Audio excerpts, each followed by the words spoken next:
Hello. Let's just get started. We're back in The Legend of Zelda: A Link to the Past, a game from 1991. And last time we got 2 pendants that were required for getting the Master Sword, which we need to defeat the evil wizard, who is throwing the kingdom into disarray. We have a map. That map tells us 1 pendant is left, it's up there. But I don't think we're going to grab it just now. But instead we're going to just do a lot of side quests and just take our time looking at everything the map has to offer. So first off, the old man last time told us that west of Lake Hylia, or east of Lake Hylia, there's something for us to grab, and I think, yeah, it probably was east, and I think he's talking about this area here. So let's make our way there.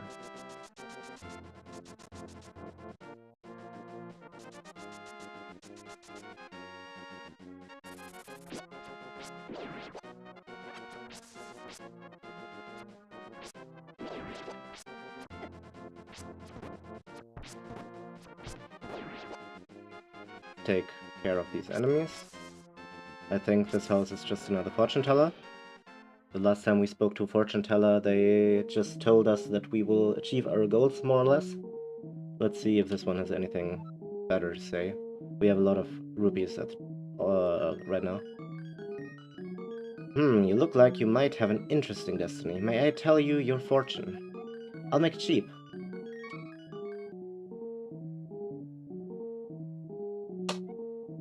Hocus pocus, you will meet a Zora living in a lake at the river's source. Now I will take 10 rupees. I hope you will be healthy. Yee-ha-ha-ha! Okay, that's not bad. Someone in the village already told us about the Zora at the source of the river.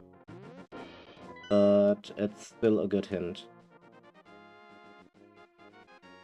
They're talking about this place. But right now, let's explore here first. Oh. I just noticed, yeah, we can't swim right now. So maybe what they were saying actually makes sense, that we should talk to the Zora first, because the one in the village told us that there would be a way for them to help us swim. Yeah, right now we can't get to the other side of this lake. It looks like, at least from this angle. We have to go around this mountain range to the left of us. Perhaps. But it would be more convenient if we were able to swim, so maybe that's something we should check out second. Here's a cave. I think a fairy was in there, right? Yeah, good. Basically the equivalent of a Pokemon Center in these games. In this game.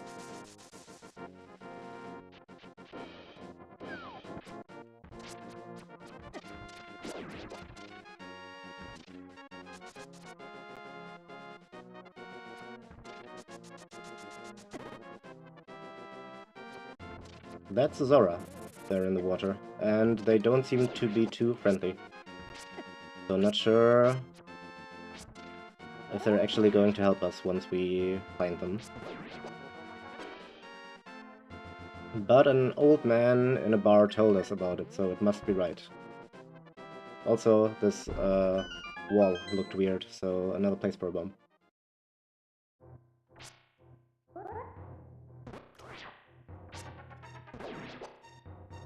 Maybe if we defeat the enemy, something will be in here.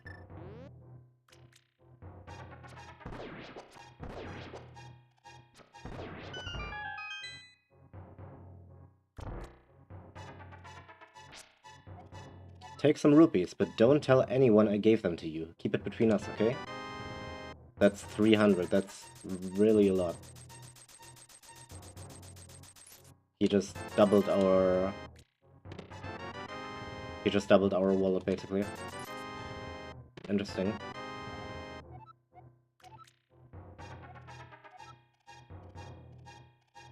He's not even paying us to keep his lair here secret. He's just giving us the money and doesn't want us to tell anyone that he gave us money. Oh,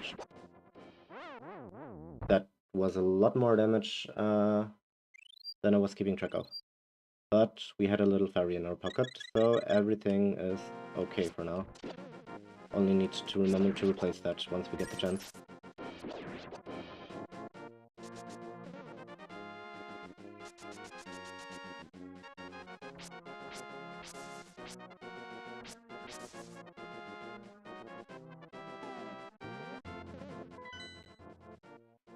Yeah, looks like we can actually go around the lake like this.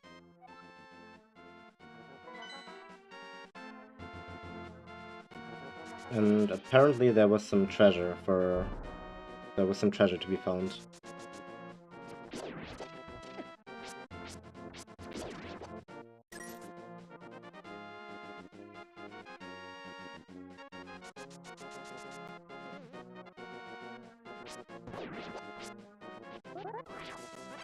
This is certainly a cave.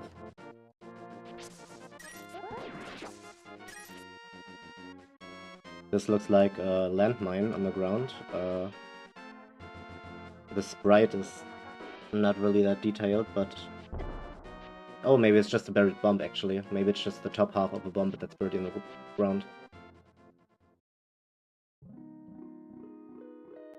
So this place has the music of a fairy fountain, but walls that look very cold.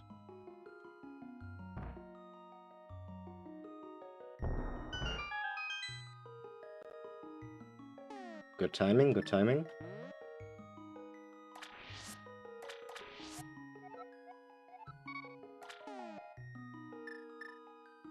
I think we should also just release the bee and instead take 2 fairies along with us. The fairy can deal some damage if we need it to.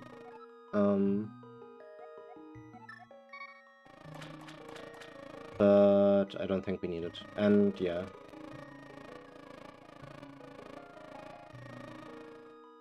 We don't have any way of getting to this chest. But maybe you've spotted already that this isn't the only entrance.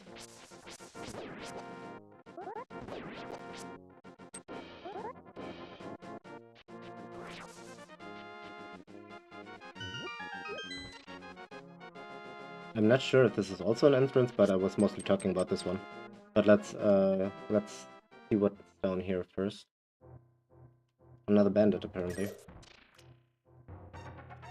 You can earn a lot of rupees by defeating enemies. It's the secret of my success.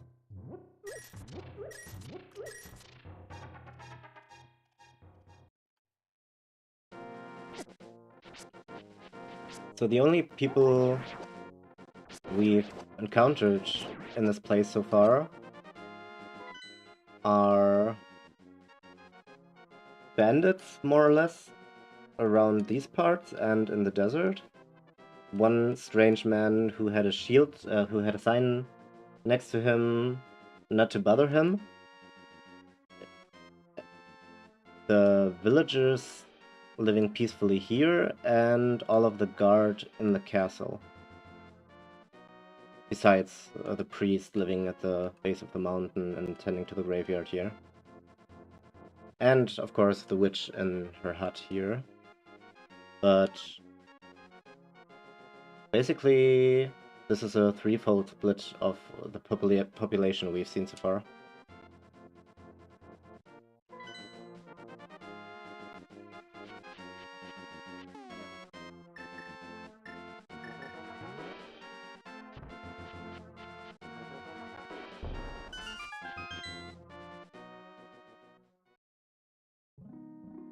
And this must be the entrance to the chest, right? We found the ice rod. Its chill magic blasts the air, but watch your magic meter.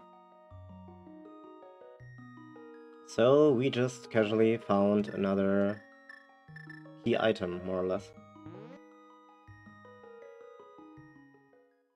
I guess the Elder wasn't lying when he said there's an interesting treasure to be found. And another guard. I don't know how in the world he would have been able to hide in this shorter grass here, but I guess they're just that good at it.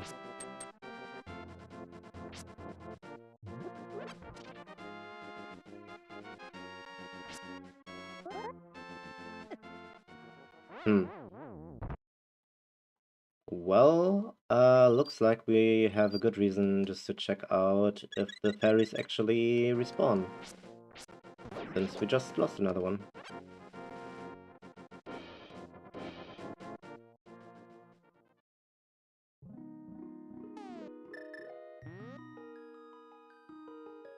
They do, that's great. So anytime we need more fairies, as health insurance, we can just come to the lake and restock.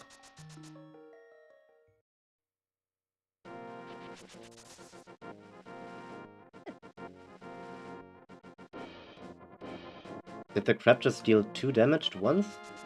No wonder we died so fast. They're fairly strong. I'm not sure how much the enemies in the last two palaces dealt, but dealing 1/3 of her health bar is a lot.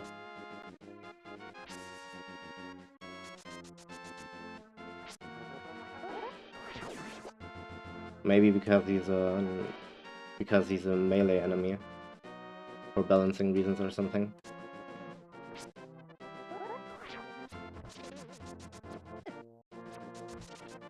Like, that projectile just there just dealt half a heart. Running into that one, also 1 heart only.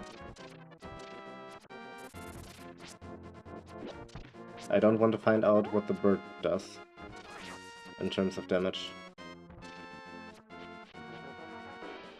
But good thing we double-checked where the fountain was, because we can just use it. I will soothe your wounds and comfort your weariness. Close your eyes and relax.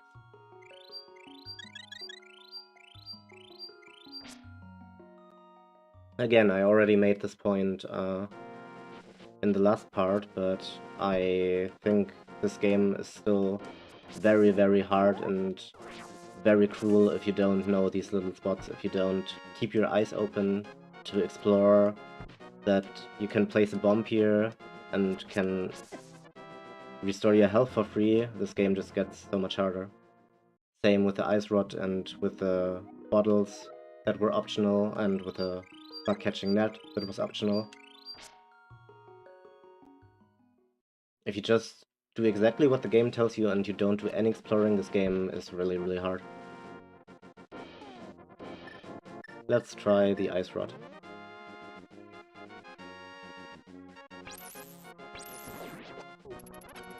It's apparently enough to kill that one in one go, but this one it freezes. Interesting.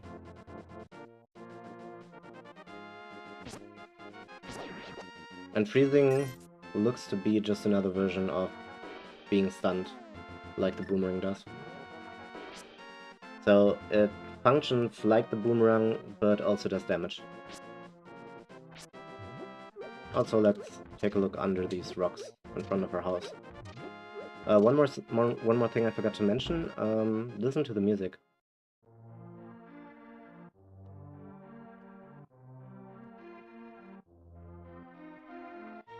When we started the game, there was tense music and rain, so we didn't have a default track for our house, but now we have the village theme playing in our house, which sort of, let's get rid of him.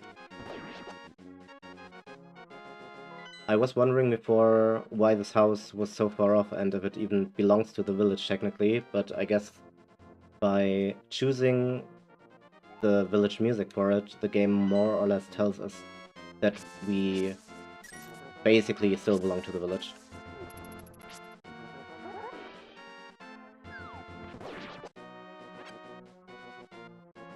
So we've got the treasure from Lake Hylia. Let's explore the Zora next. Actually, let's first take a look at what the castle's looking like now. Lots of even more dangerous enemies than we've seen previously. And our shield's still doing good work.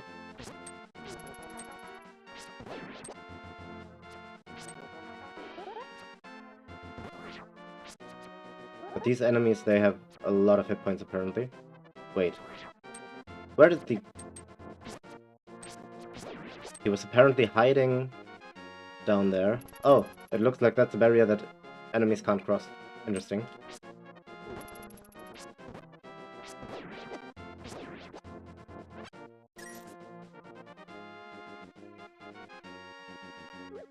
Some bomb-throwing enemies up on the walls.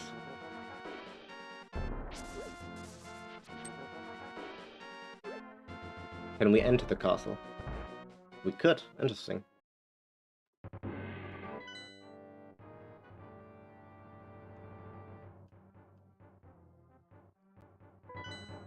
But I don't think there's anything for us to do here right now.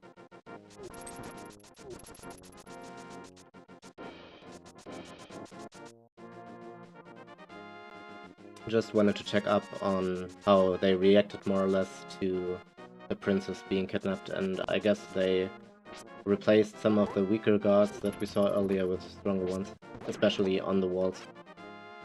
On the walls last time we saw soldiers that still had their mind intact and were telling us about the evil things the wizard had done that killed the king, and this time they've either been replaced or their mind has also been taken over. This is the way to the palace. We don't need to go there technically, but actually I don't think we've explored what's down to the right.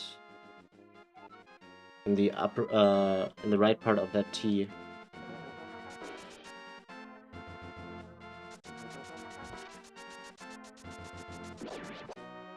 Interesting. There's apparently a path here that you can't take unless you finish the second palace. So let's definitely take a look at that in a second.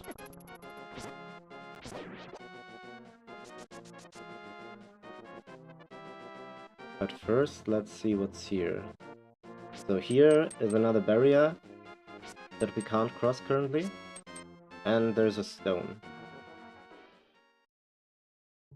that we would be able to lift if we only had a way to get in there. Oh, another source of fairies. We only have 2 bottles right now and they're both filled, but let's heal the half heart we've taken.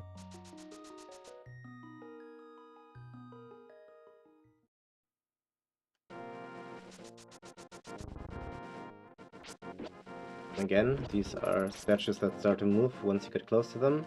That's a lot of enemies following us there. But they don't deal any damage basically. Half a heart only. And this one already forgot that he was fighting me.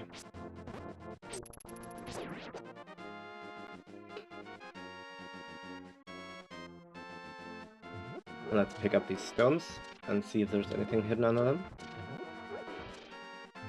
It doesn't look like it. Okay, so we can make a mental note that here, once we have something that would allow us to cross this barrier or destroy it, like I could place a bomb, but I already know that it doesn't do anything. Once we have a way of getting to that rock, we can come back, because it's obviously important with the way it's been arranged. But yeah, let's take a look at what's hiding here.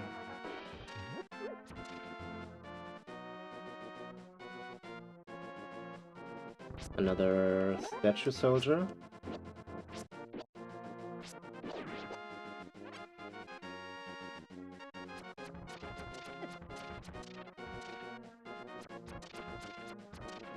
Just looks like a shortcut into the dungeon if we need one, apparently. But I don't think we do.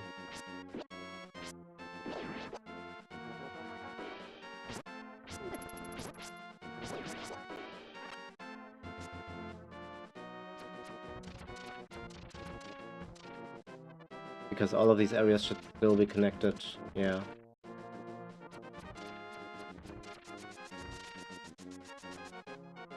So it looks like this stone was more or less a way for the game to tell us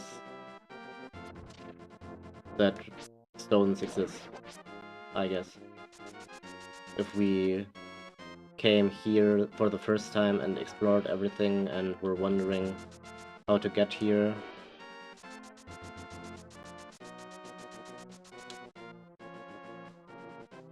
that would have been the game letting us know that at some point we will definitely be able to pick up these kind of stones. This is getting a bit dangerous.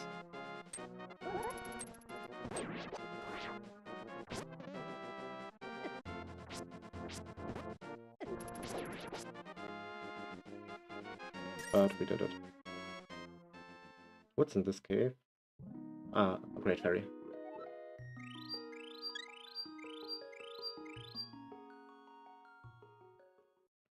But now, with those two distractions out of the way, we can finally go to the Zora.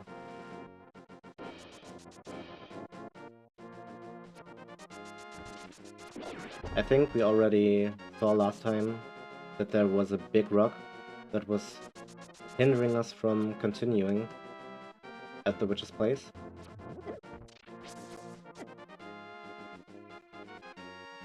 But now we have the power gauntlet and are able to lift it. Not these ones. We only have lift dot 2, which has been implying from the start when it was lift 1 that there would be several stages.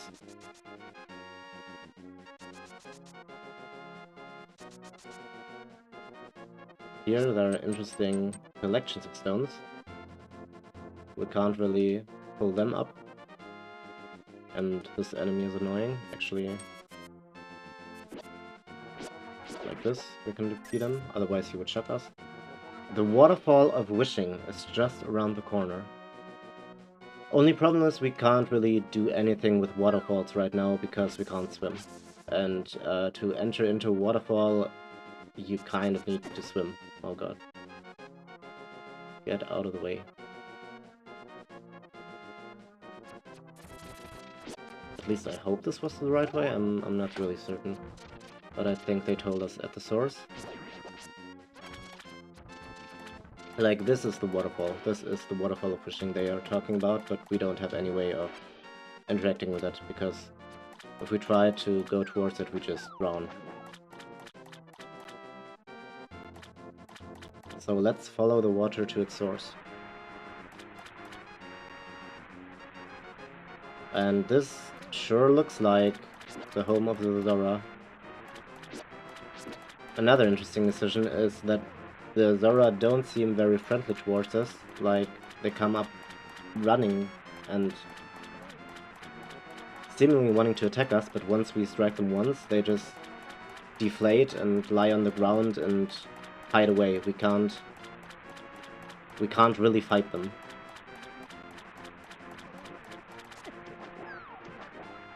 And these paths are a bit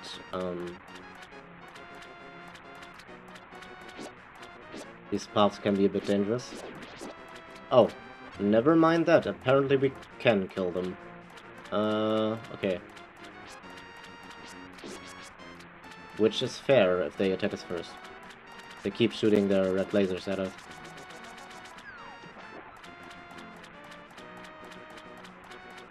But still, I find it weird that they basically stop fighting you once you attack them once. And keep note of that, there's a heart piece there. So the game very obviously gives us the choice if we want to kill them or not. Do they actually attack us? Yeah, they do, okay.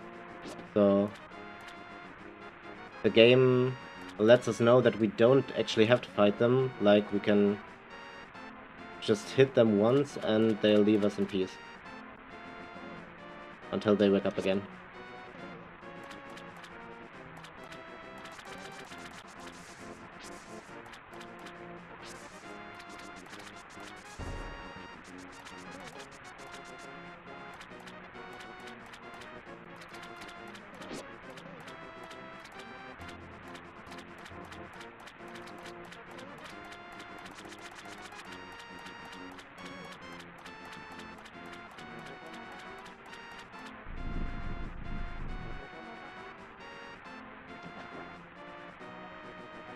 And here we have the leader of the Zora, apparently. Wahaha! What do you want, little man? Do you have something to ask me? I want the flippers. Wahaha! But I don't just give flippers away for free. I sell them for 500 rupees a pair.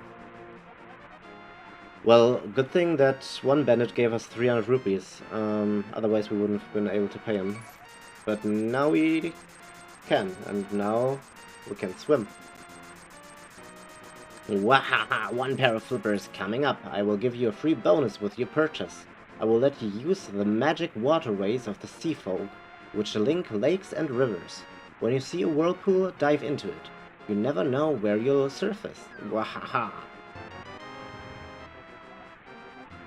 You bought Zora's flippers. With these you should be able to swim even in deep water. So now we can swim. The water, the swimming physics are a bit rough. You keep some of your momentum. It's more or less like ice physics. But it'll do. So now that we can swim, let's try to get that heart piece.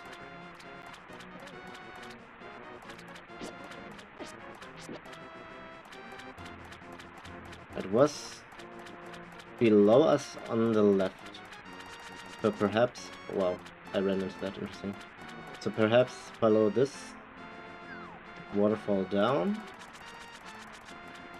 And now head to the left. That looks like it. And we found another piece. One more and we have 7 hearts.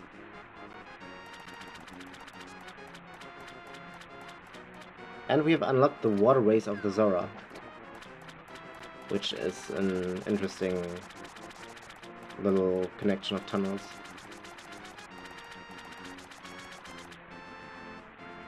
But before we check those out, let's have a look at the Waterfall of Wishing.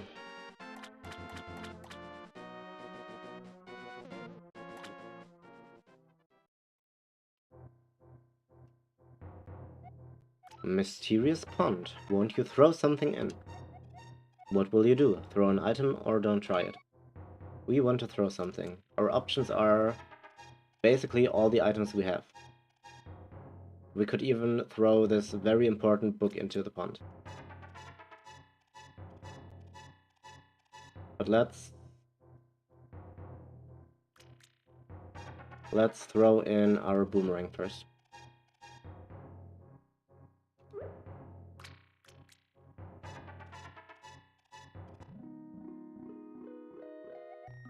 Hello there. Did you drop this? I like an honest person. I will give you something better in return. And we've upgraded our boomerang to the magical boomerang. We can throw it faster and farther than the old one. Again, completely random little thing you find just through exploration, and it upgrades your items for free.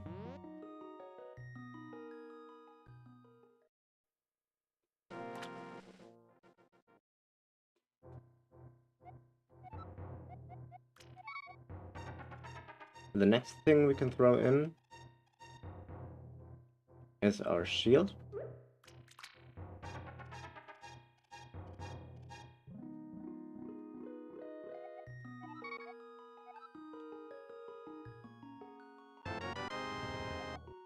And now our shield can even defend against fireballs.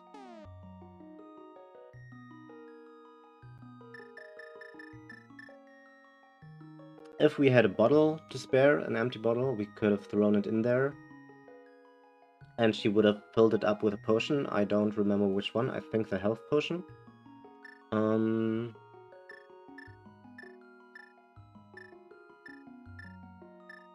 But I think none of the other items we have work. I think that's it. But yeah, a free upgrade to our shield and our boomerang.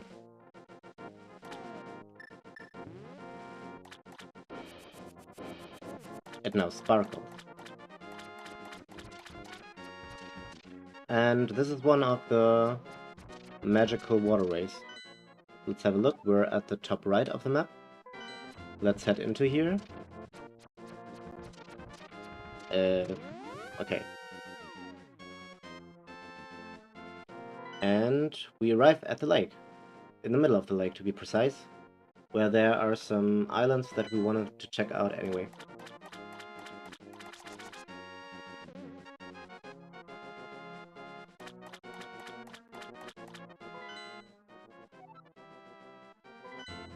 So apparently here is a little area where where the water isn't that deep, and above it there is an area with a heart piece. That's nothing we can do right now. But here there is a little way for us to get up there. We can't really do anything about this rock.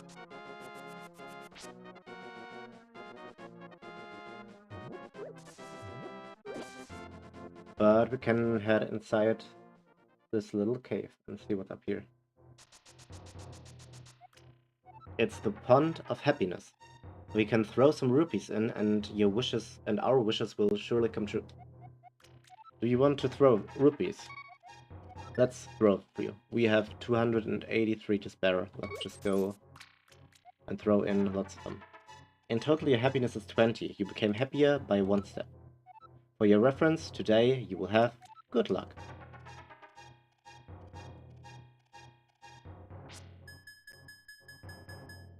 Listen to the wall. There's something up here.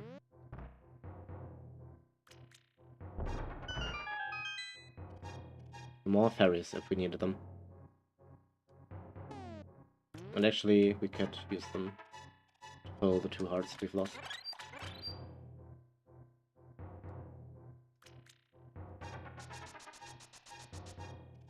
But thinking about it, why would the game tell us what our current happiness total is? That would only make sense if there might be some threshold that you could likely cross. So let's throw in a couple more. Or the game could be trolling us, but let's not think about that. In total your happiness is 40.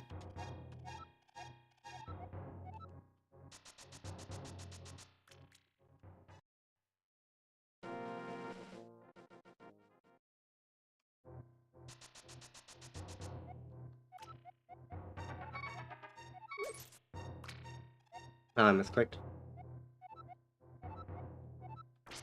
45. Let's see if anything happens at 50.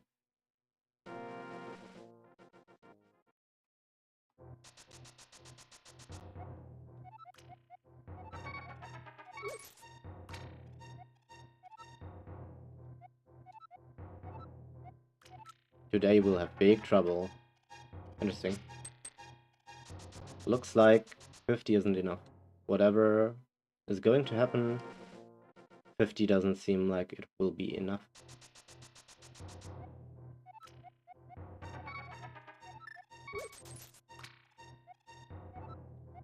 $70.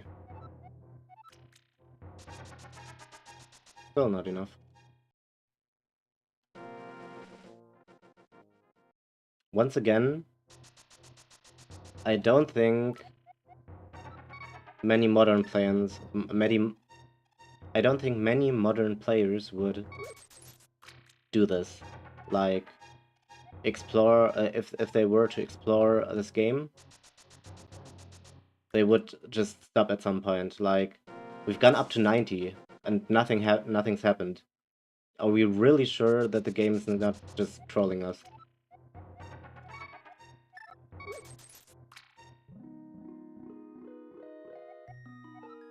I will make your wish come true. I want to carry more bombs. I want to carry more arrows. But once we've crossed the 100 threshold, another fairy shows up and offers to increase our carrying capacity. I think 10 bombs isn't that much. Let's increase the threshold there. Now we can carry 15 bombs at maximum. This is just a small happiness I can give to you. And she refilled our bomb bag.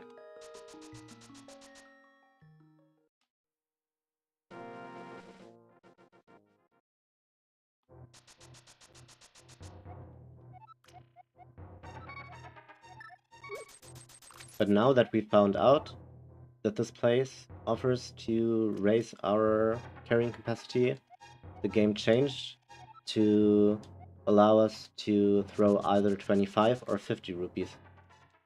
So they reduced the times we have to come here. They wanted to be obtuse just in the beginning, but made a little quality of life improvement here. But at the same time, this means that the 10 rupees I put in manually went to waste, because I can't throw in 40 rupees after it to exactly hit a threshold at some point. Now we can carry 20. I think bombs are more important because they are used to open up areas.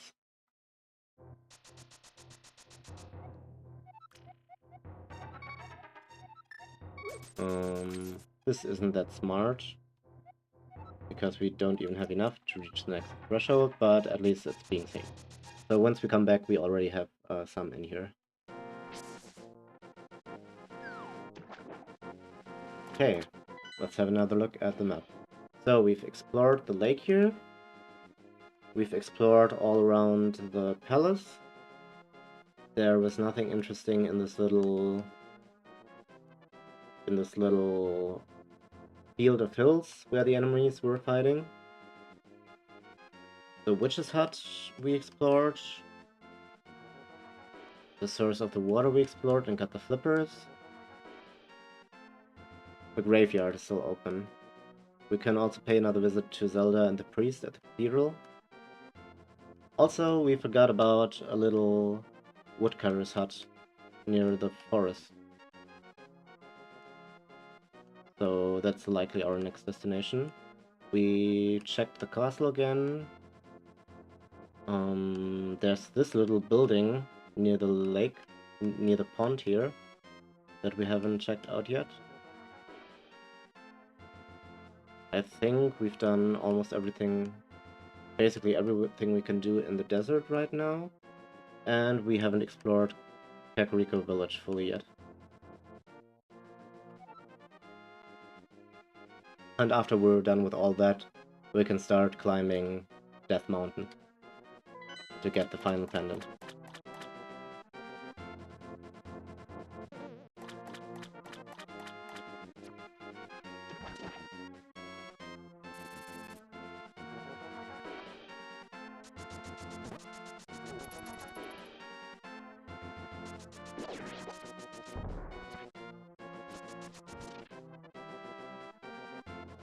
Now we can also take a shortcut here.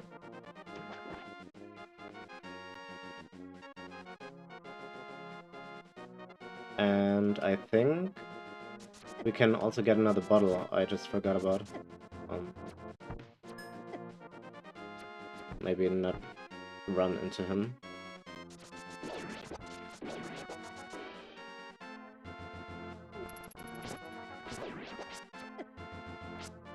I also don't know how in the world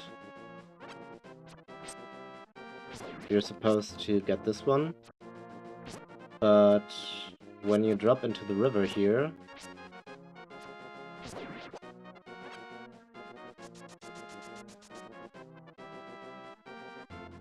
I don't remember where, probably further along this path somewhere.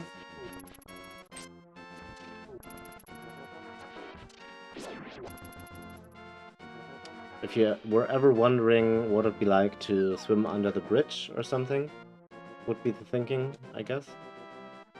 Also, the game just had trouble letting me swim diagonally there, because it's very tile-based, and the physics can be rough there.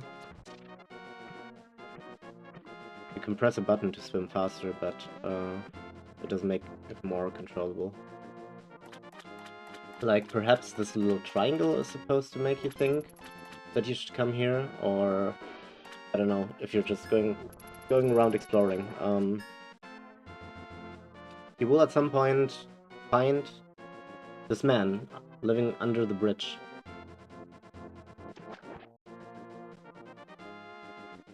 With a little fireplace. And his little tent. Yo, Link! You seem to be in a heap of trouble, but this is all I can give you.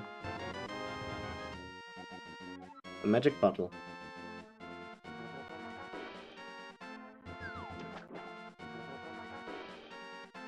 Yeah, no way to swim around there.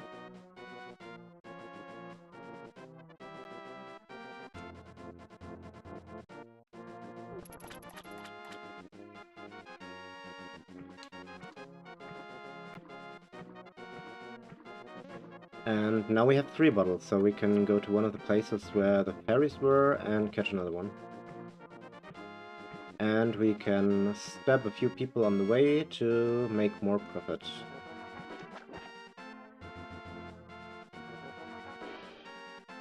But I don't know how, well, I don't know how much I trust the word of the guy in the cave, because,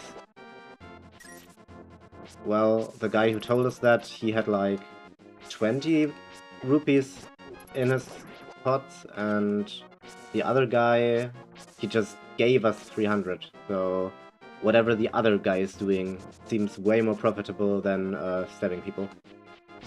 And also, from experience, these guards don't really drop a lot of rupees. This is the wrong one.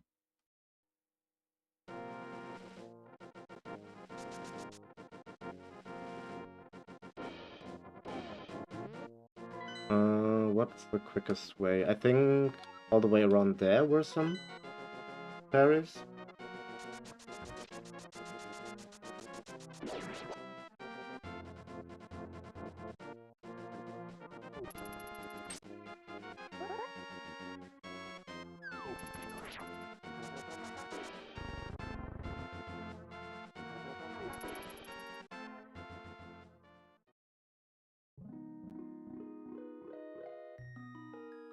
And just like that, our earlier exploration already paid off.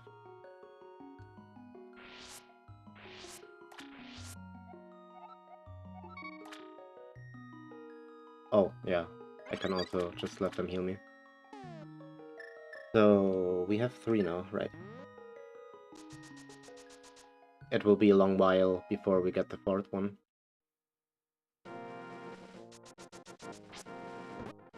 But the menu already tells you that there's place for at least 1 more.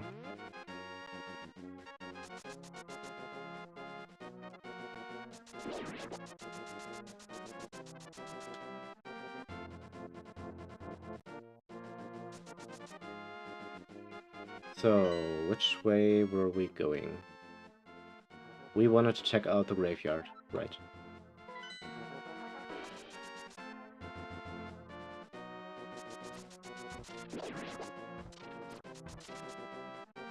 I also find it really impressive that Link can start running like his life depended on it, and just stop immediately as well.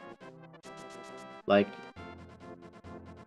it takes him a moment to start, but he can also just stop whenever he wants to without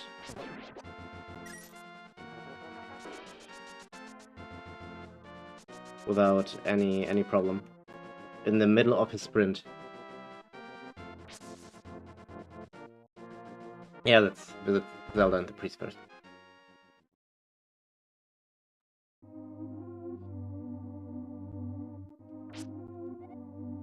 You should follow the marks the Elder made on your map when you explore. If you don't know what to do next, you can also visit a fortune teller. If you defeat the wizard, the soldiers may regain their sanity. Go, seek the pendant.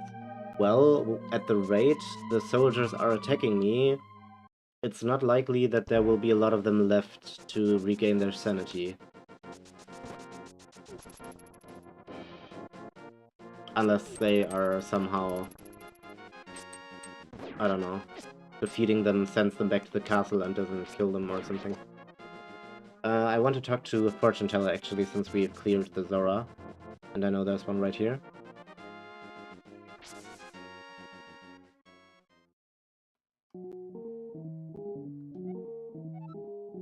Well, I have to say my condition isn't very good today, but I want you to come back again. I don't understand.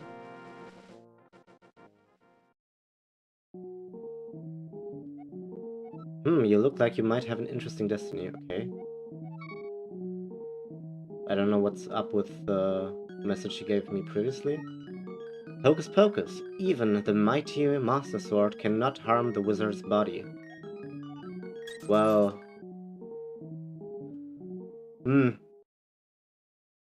He used to be a kind of motivational coach, where he just told us that anything we want to do we can achieve, but now he's completely changed career paths and just tried to tell us that everything we're trying to achieve is useless, apparently.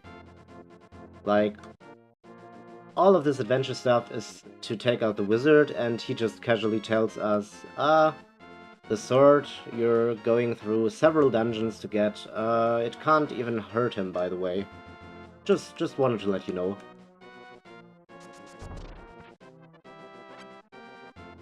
A very strange person, this fortune teller.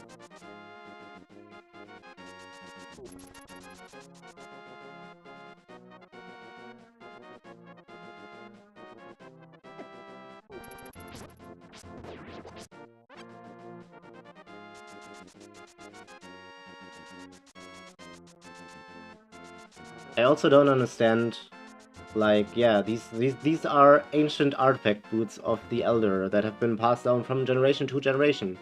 But what exactly is Link doing? Why does he have to run on the spot for a full second before he can get started?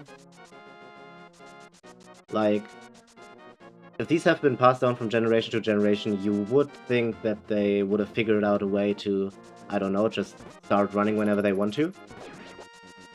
Like, stopping on command is one thing, it's nice and everything, but... I don't know, it seems a little bit inconvenient that you basically have to become a cartoon character who runs on the spot whenever you want to use them.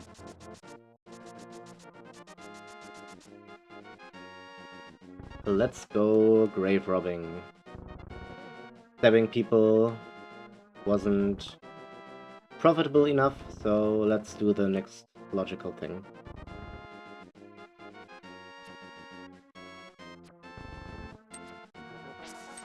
Doesn't look like anyone left anything valuable.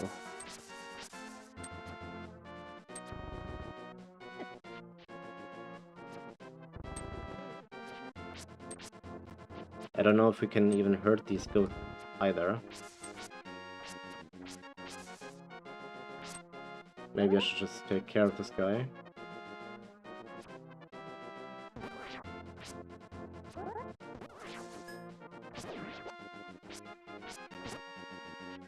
We can hit them, apparently.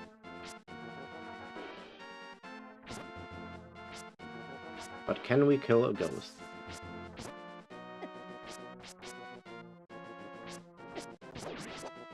We can!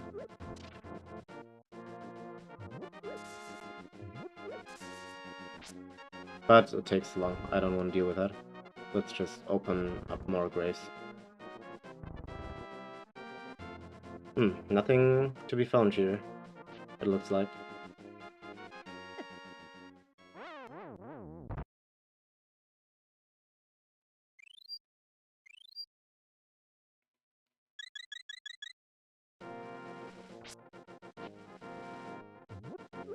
Let's take a look at this grave that is obviously kept behind a gameplay element, the second dungeon, and we fall into it.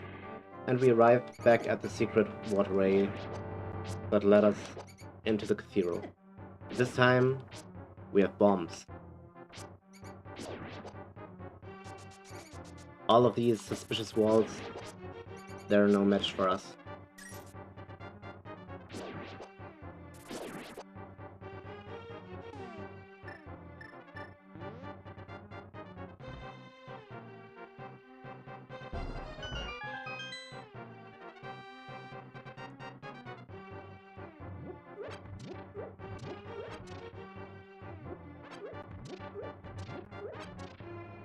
I'm not sure why they made this into one large room with two entrances. That seems a bit strange to me.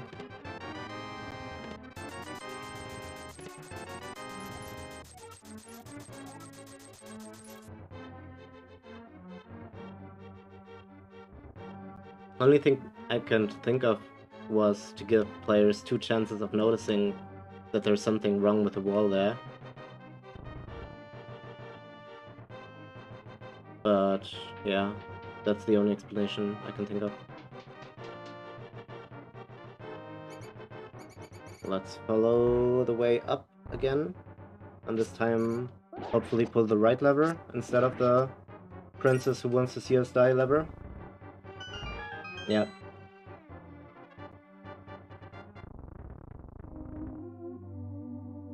Don't worry guys, I just fell down into a grave and robbed your catacombs. Nothing to see here.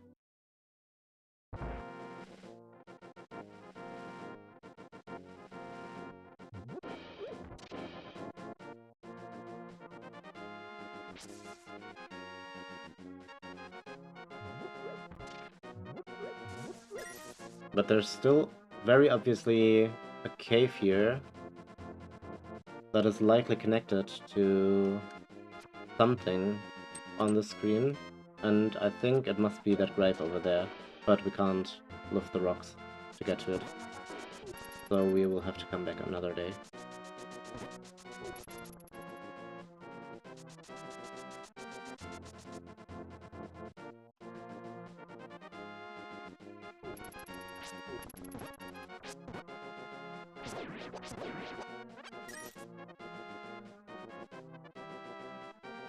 These are the woods. We've been to them already.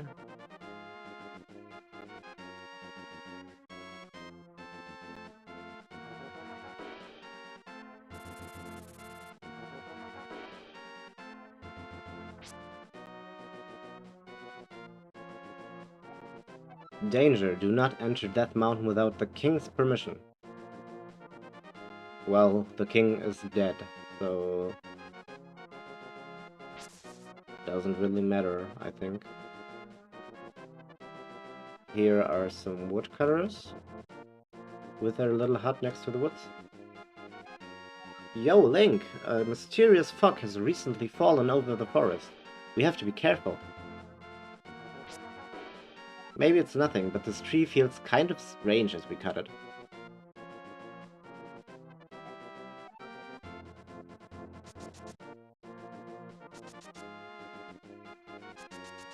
Apparently we're not allowed to bump into that tree.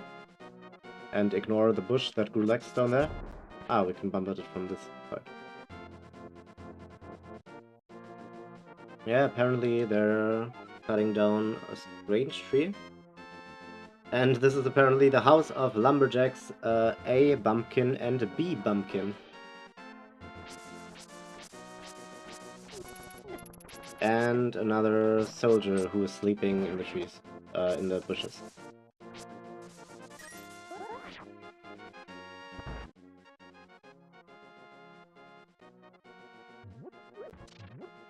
Like, this place looks the most like an actual house out of any house we've ever entered in this game so far. Like, they have shelves, they have a big table for several people, they have a water trough thing here, I think. They have two beds. They have a cooking place, like an actual cooking place. And they have this hearth thing and probably some storage as well. Like, this, I think, is the most sensible house we've ever seen in this game.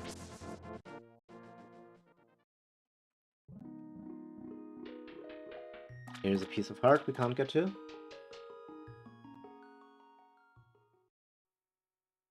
But we've already checked the surroundings. And it doesn't seem like we can get to it yet. This is just the way into the forest to the left. We can check all the bushes here if we want to.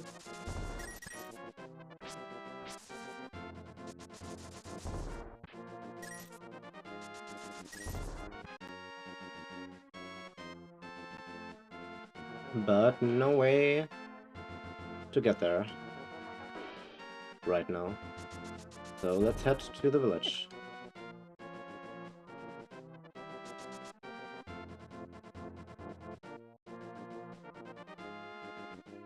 Oh, another waterfall. Let's quickly check out where this one leads. By the way, you might have noticed some slowdowns there.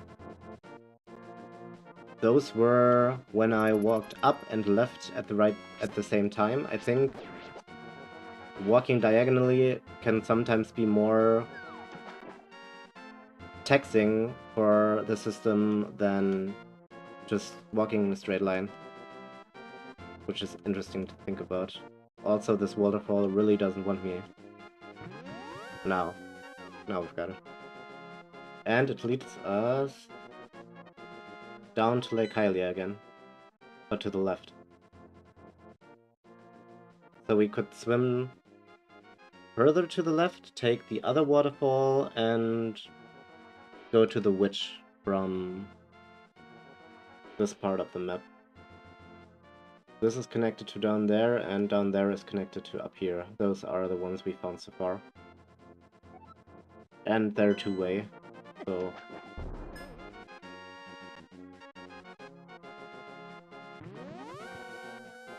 we can also head back.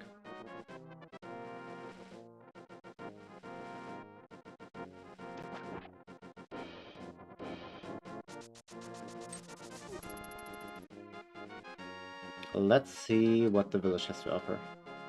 We went in around half of the houses, I think. Like, this was... well, that's not important, but this house was the house of the old woman who told us some things about the Elder.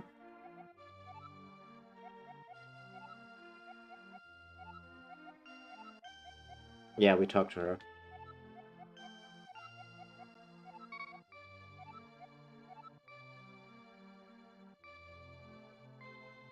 And I guess this house also makes sense, but it's a two-part house, so...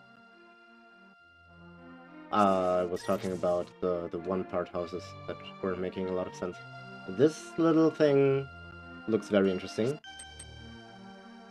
I don't really know what it's supposed to be, with its barred windows and grass roof. Yo, Link, this house used to be a hideout for a gang of thieves. What was their leader's name? Oh yeah, his name was Blind, and he hated bright light a lot.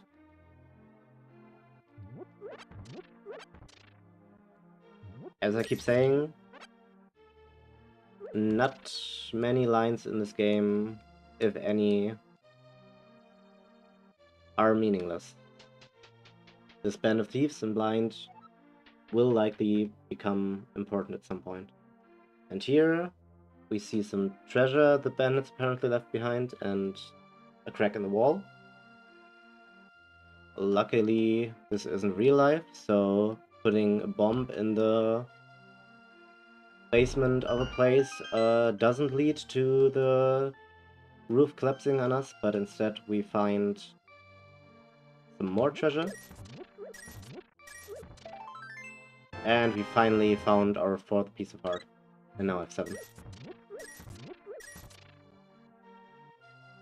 So let's do this little puzzle. I think we can get at most 2 at the same time, but I don't remember.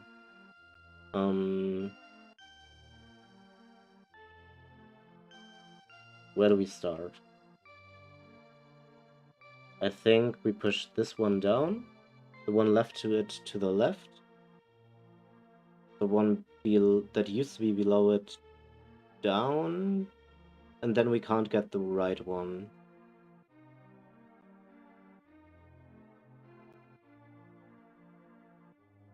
And yeah, this would get us 2 chests.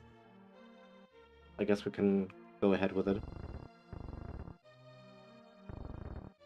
Like this, we have access to 2 chests, but are unable to get to this one because we blocked this one off.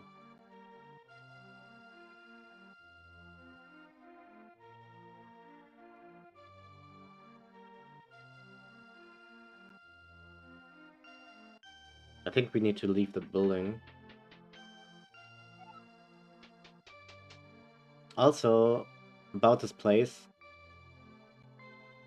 I like the idea that these thieves thought that by putting a bunch of grass on top of the house and making it smaller than a usual house, they would somehow be more hidden in the village. I don't know what else this house is supposed to tell me.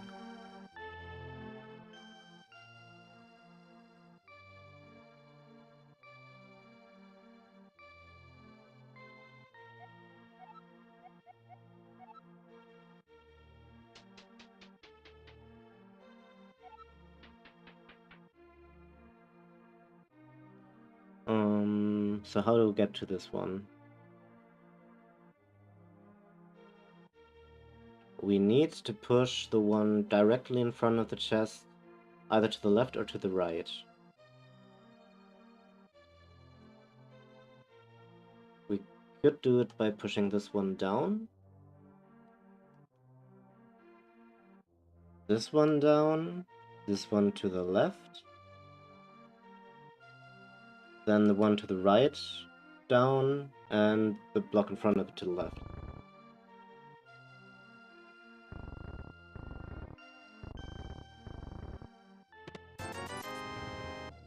Okay, if we did it this way right away, we would have been able to get this one as well.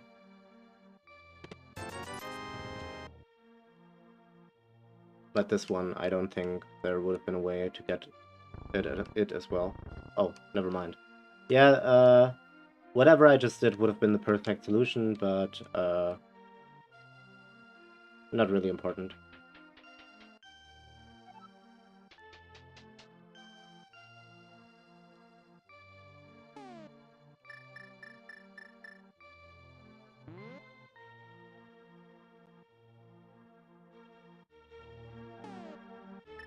We can't forget to pick up another ferry at some point.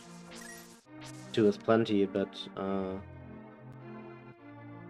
having all of your slots full is always a good idea.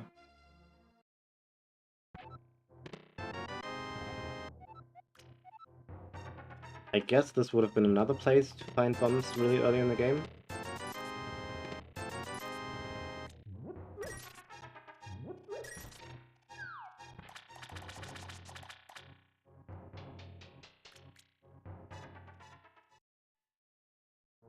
Also very ominous that they put some sort of dirt wall mostly around this cliff, but exactly at the point where there is some very specific hole in the ground, they left it out. Like, this fall must, from the top there down to here and down one more level, must be a fall of like 3 meters or something. Like, I don't know. I think village kids might have died at that place. I don't know why Link survived it either. Also, here's the old woman. That's very annoying. And yeah, look at this house. Just look at this house. I sort of understand why this woman is being so annoying, because if I had to live in a house with just a rug a table with lots of chairs, to be fair. Some books, like a bookshelf with, okay, lots of books. Let's say lots of books. 2 pots, okay, a chicken, whatever. Like this furnace thing, I think, and this silo or whatever, this barrel. She has no bed. She has no real cooking place. I don't know how this is supposed to be a home. I don't know why she's hiding her chickens in a pot.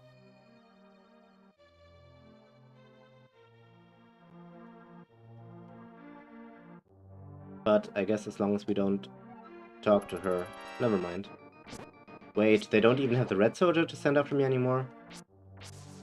Guess they're really running out of soldiers.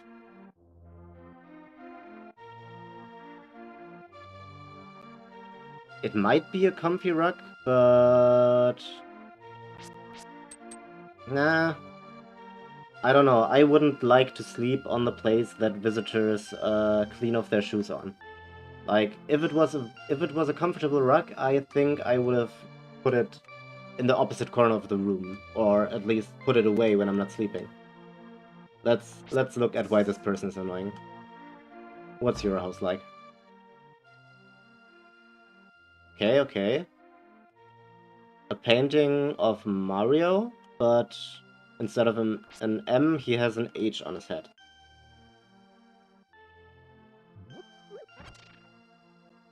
Some tables.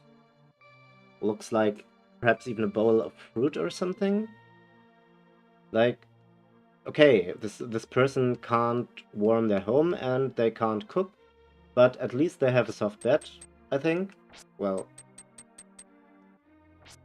hitting it with my sword doesn't make it seem as soft anymore. But yeah, this I don't know. This gets at least 3 out of 5 stars in terms of, does this actually look like a house that someone would live in?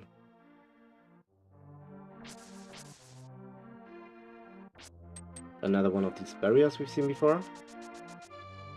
This is the person with their really rapidly regrowing bushes in front of the house. I don't think they have anything to say. I haven't had a chance to trim my... There was a boy who could talk to animals with his flute. He had a pet bird that flew with him everywhere, but he went to the mountain and never returned. I'm not sure that he told us all of that last time. But yeah, going back to our home review. This place, this man, I don't think he lives here. Like, I don't think anyone lives here. This is a place with one very, very long rug and 6 beds. Like, this is the Kakariko Hostel or something, but this is not a house where anyone lives. This doesn't make any sense.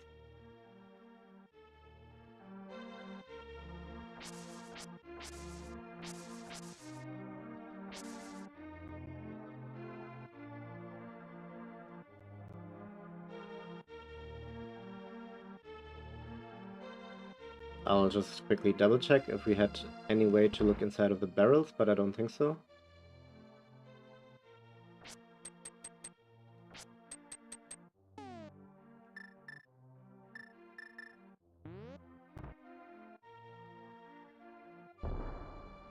No, I think this is purely decorative.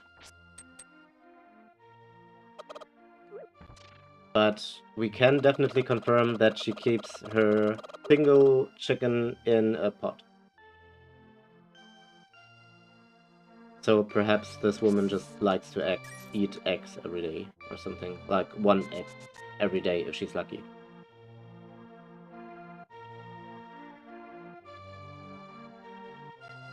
So we went to that house. Now this one's the next one. This is the guy who gave us the net. He also has a painting of Mario. Like strange cages or something. Maybe for the bugs he collected. But he doesn't have any way of cooking anything either. Like, it looks like a nice place.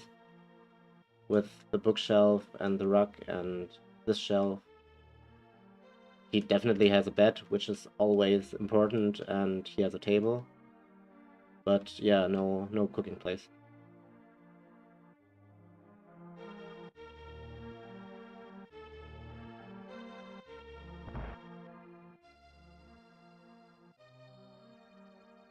This is the equivalent of a crazy cat lady, only she has chicken.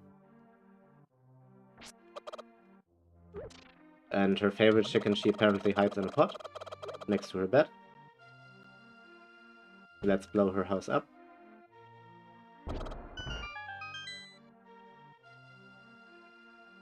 And she is an avid collector of barrels, it looks like.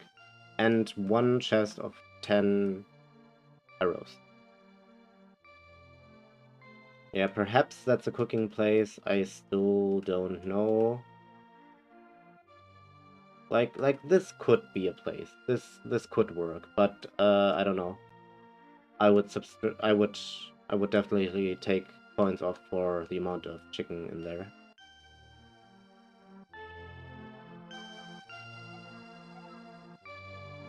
But she's nice. At least she's nice.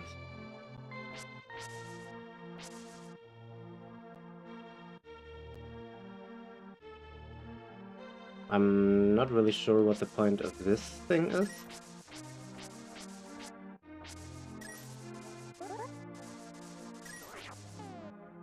Except to refill our ferry supplies.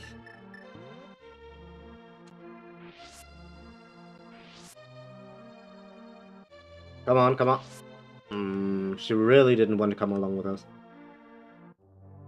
Also, I think the most important thing to note about the whole ferry situation is ferries aren't the important resource. Like, ferries are everywhere. The important thing is that you get one of these more or less expensive, if I remember correctly, these magic bottles where you can actually take one along with you.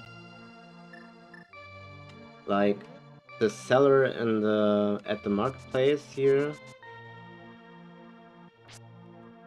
He's probably the one who's profiting the most of the whole revival business.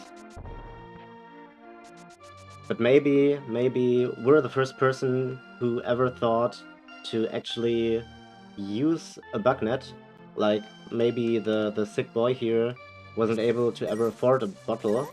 Like, maybe the circle of people who were able to buy magic bottles or find or own magic bottles, and the circle of people who were able to actually catch the fairies just didn't overlap before us.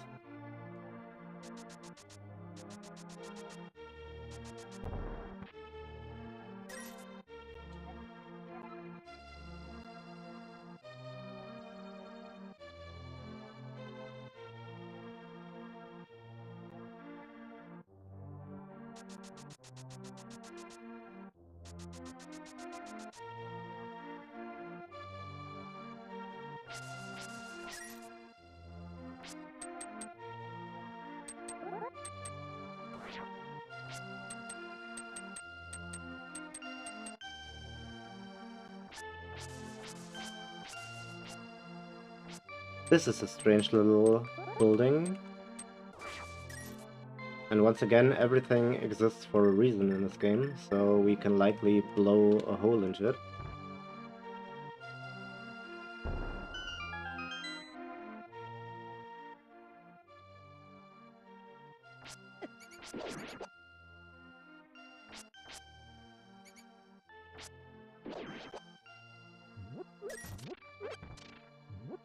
Some bombs, some arrows,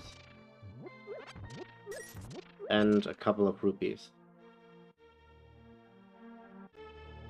I guess this might be a good place to restock on bombs, mostly. Perhaps arrows as well.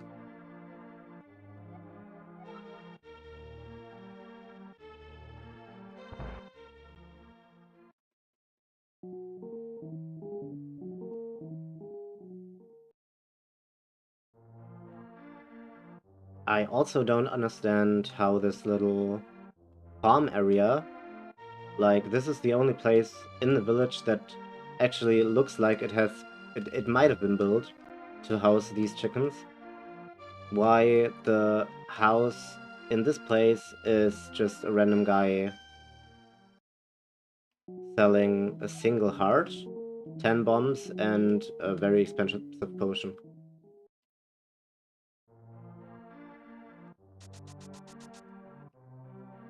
This is the bar where one guy tells us about the Zora and the other one about the guy with the flute. Waterfall of Wishing, right. My son really liked to play the flute. He was looking for the golden power. Another one of the villagers told us about that already. But let's head to the right then, since we're finished with the main village.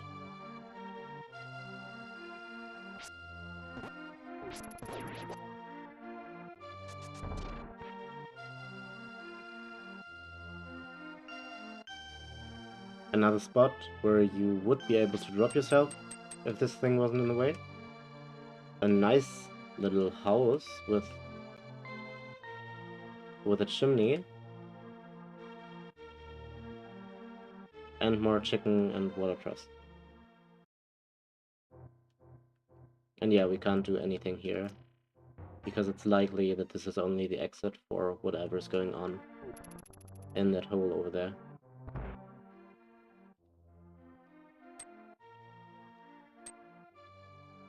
We have a single little man, perhaps a dwarf, working on a piece of metal. If my lost partner returns, we can temper your sword. But now, I can't do anything for you.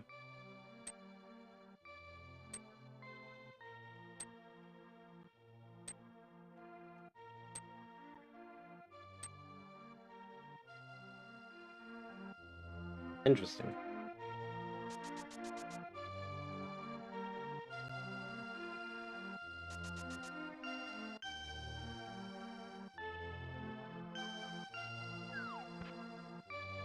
We went to the library already. We got the book from there. I don't think there's anything interesting left here. If I remember correctly, we already picked up the piece of heart in the race here. Let's take a look.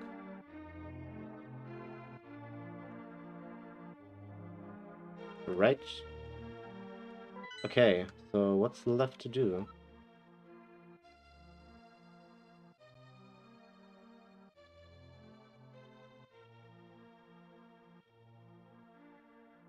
Ah, right. The water place.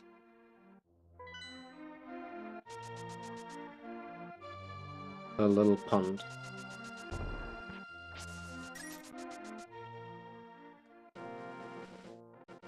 Also, we can have another look at the illusion of the guy playing the flute. The memory of the guy playing the flute. I don't know what to call it.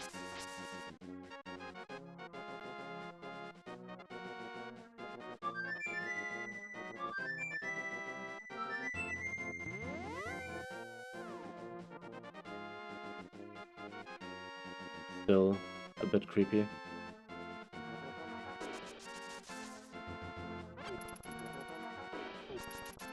Also, there's apparently a way to get up there, but it doesn't look like we can do it just yet.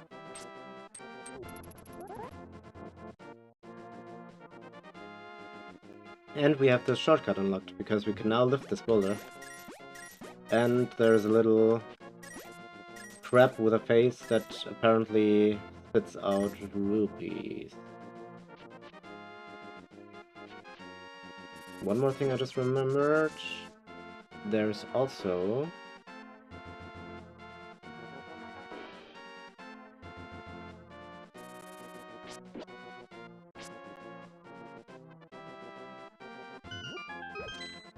something to explore over here. Yet another bandit. And I think this is one of the best ways to get money in this game. These are 15, 20, 30, 40, 50. Check out the cave east of Lake Hylia. Strange and wonderful things live in it. We've been there. Yeah, he's talking about these weird these weird worms that were in the ice cave, I believe. But why I say this is one of the quickest ways to make money in this game is he apparently restocks whenever we leave.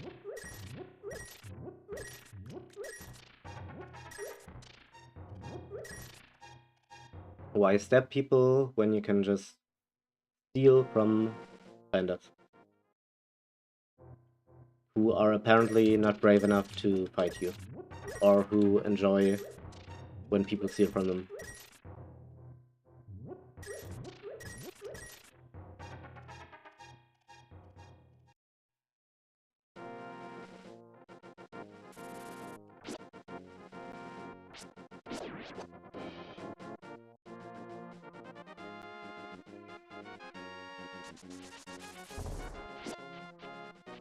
So this is the place that we ignored last time around. Right away it asks us about what we want. There are 3 stones here, and we can decide one way or another. Either we push the middle block in and push either of the blocks to the side, which means we can go further. The other way is to push one of the side blocks and we would then have to also push the other side block to gain access to the treasure, which are a couple of bombs that we don't have any space for either way. So that was a bit of a waste, but oh well. So now we decide to see what the rest of this has to offer. And my good friend, the fairy that I still have to prove is a fairy. Ha!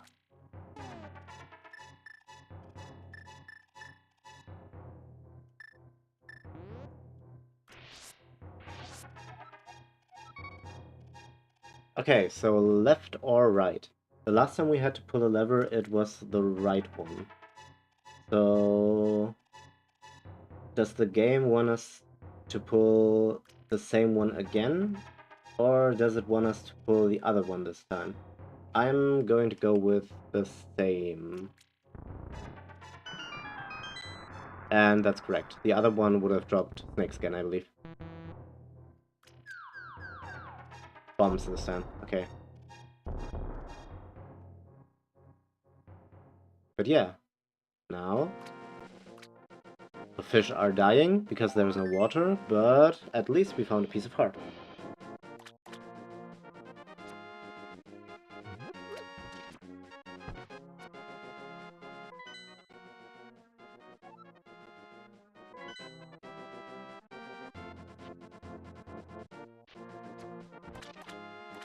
And did we check out this whirlpool already?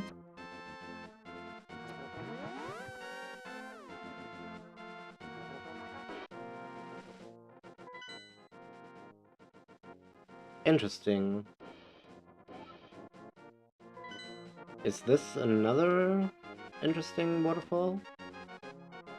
Or... no, we can't make our way up there.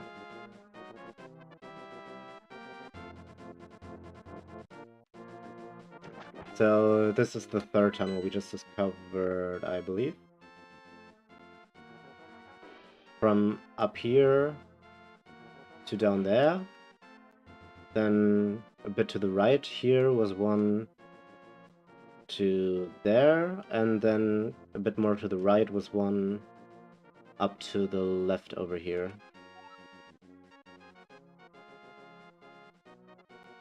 And those are the main ways, main places that have water on the map, I think.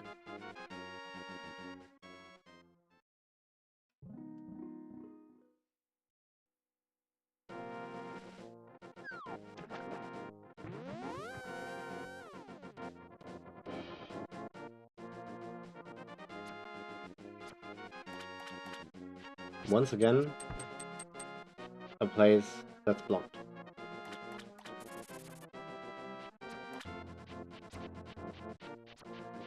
And I don't really know what these big statues are supposed to be, but there's really a lot of them here.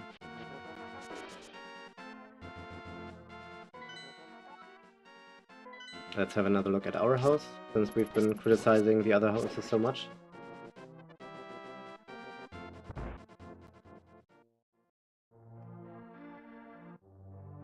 Like, this one is okay.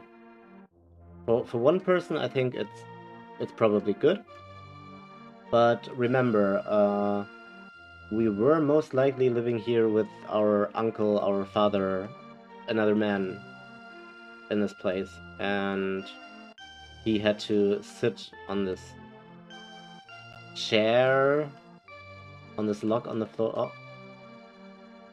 And yeah. But we have a shelf, we have probably some way to cook something, we have 2 tables, and the bed again. Like, I think this is nice. I think this can work for... This makes sense.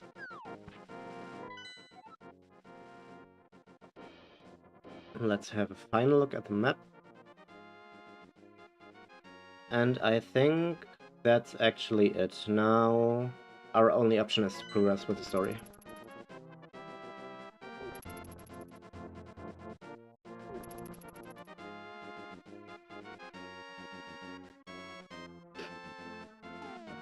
This, I don't think...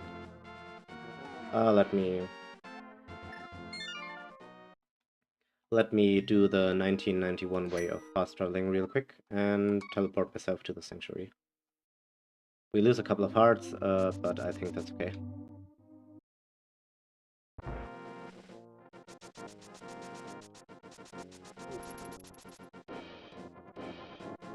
We've already seen the sign before. Wait, what's here? I'm not sure. Okay, so one more thing.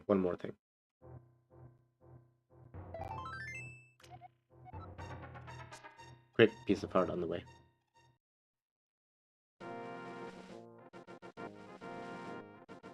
But up here we've already seen the sign before that unless the king permits it, no one was to enter the Death Mountain. But the king's dead as far as we know, so who cares?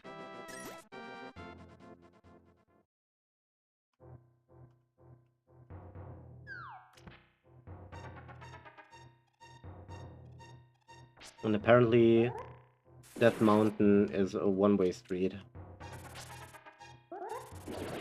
They really wanted to drive the point home about how you should really think twice about going here, since they made it so you can't return once you've dropped down.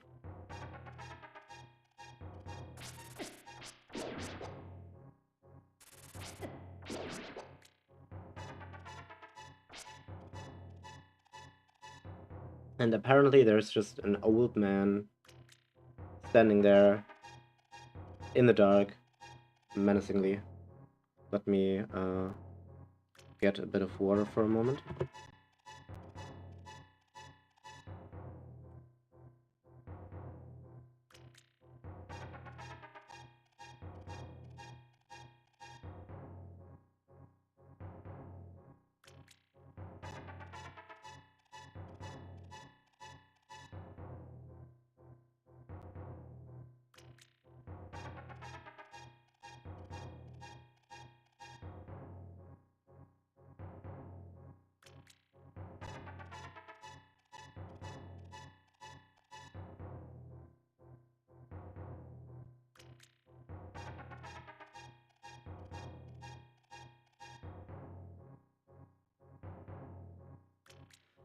I'm back.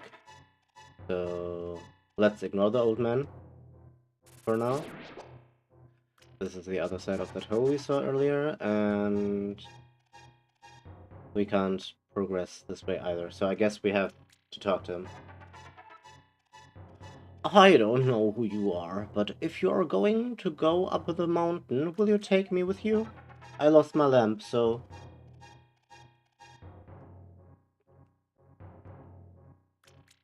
And we found a companion, whether we want to or not.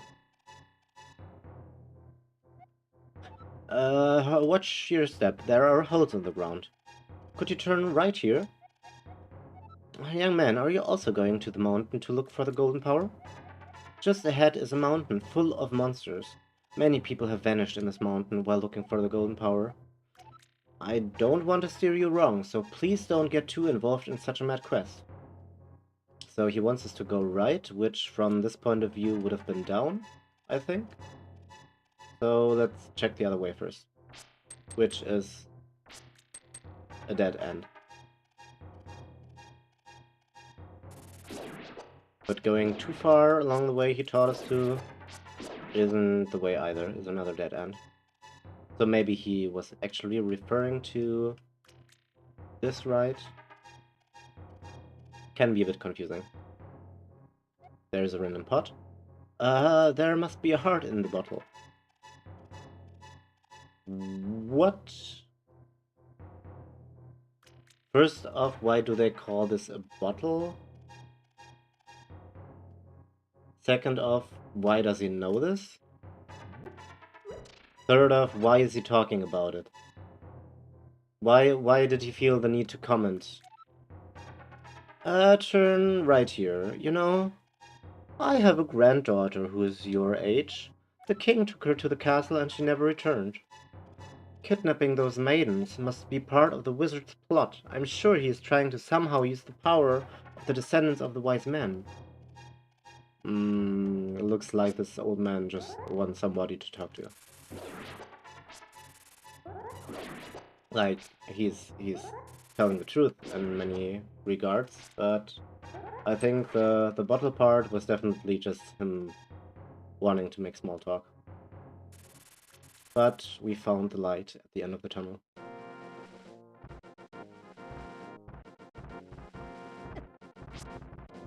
And there are strange green rocks falling from the sky, and strange enemies that just crystallize when we attack them. And these rocks are killing me. The missing maidens are still alive somewhere. I believe that a hero will rescue them. I wait for that day. These are dangerous times. I talk too much. Anyway, thank you for your kindness to an old man like me. I wanted to give you this. If you wander into a magical transporter, gaze into this mirror. He gave you the magic mirror. The mirror is blue, clear, and beautiful. You feel like it's going to absorb you into another world.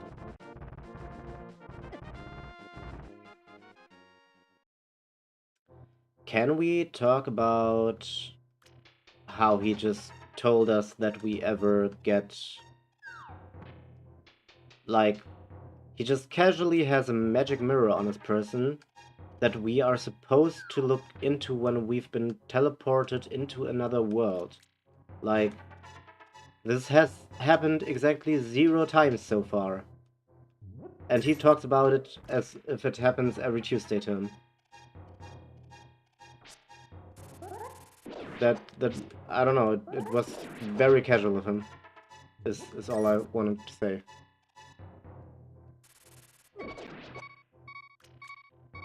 And if it's so important, why is he giving a task?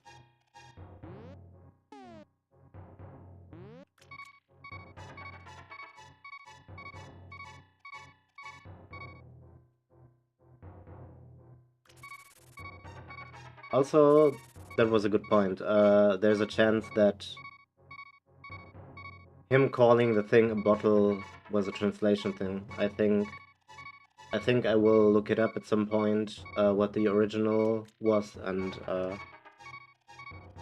I don't know, make a community post on the channel or something.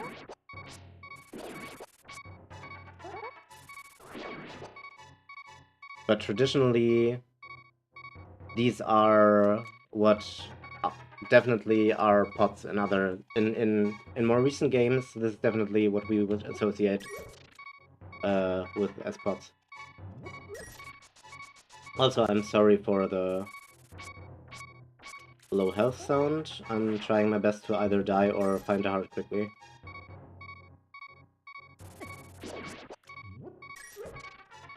Come on.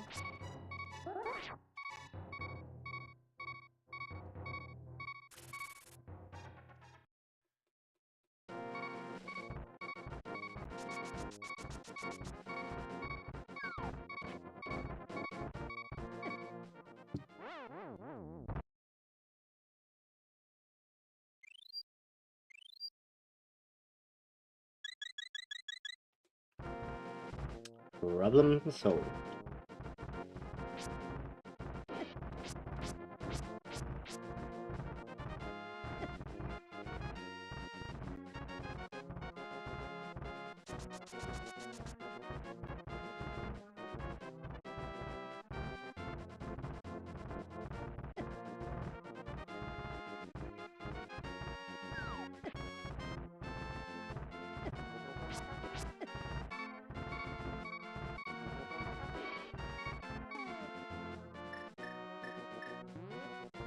It looks like we might, yeah, make use of her second parry.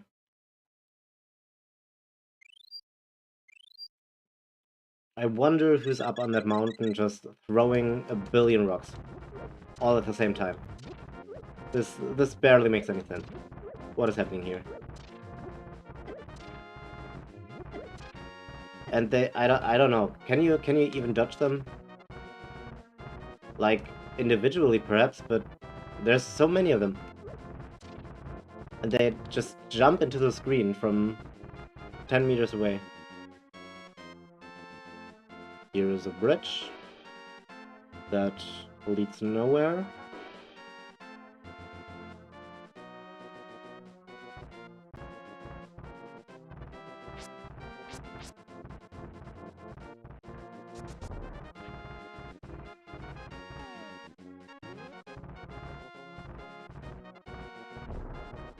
That wasn't my attention. And he's blocking the way again. Son of a...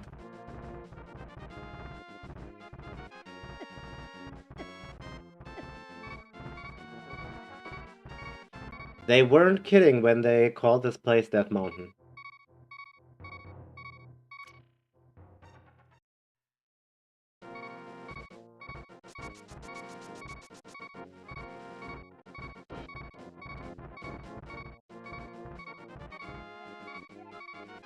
This cave leads to the path back to Kakariko Village. Also, apparently these running boots don't work well on stairs.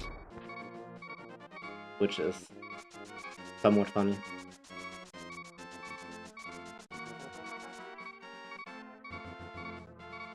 I think you have the exact same speed no matter whether you're running or not.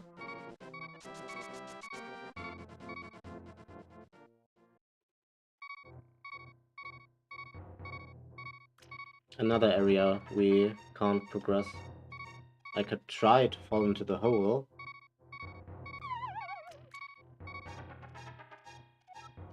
And it looks like that's actually leading somewhere. And it's a nice place.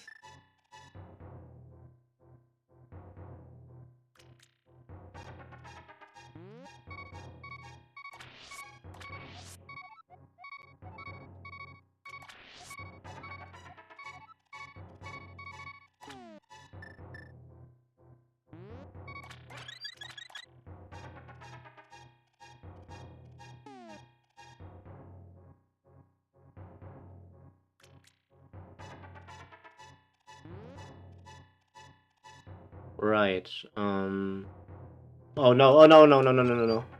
Oh god, okay. I was thinking about the menu here right now because of a question in chat.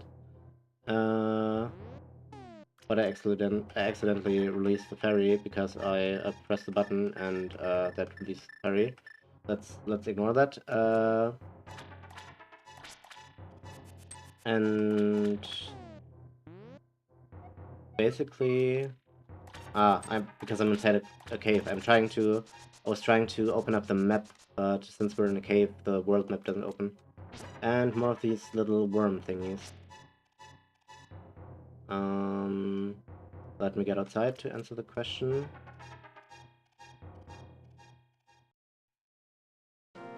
Like, it's actually a good point.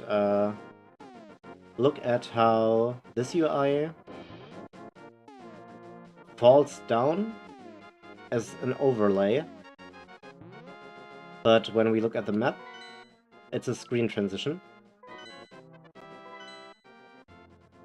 This is a completely...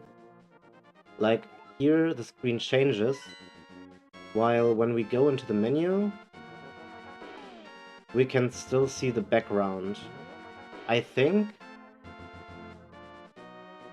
from a historical perspective, this was them more or less bragging about how the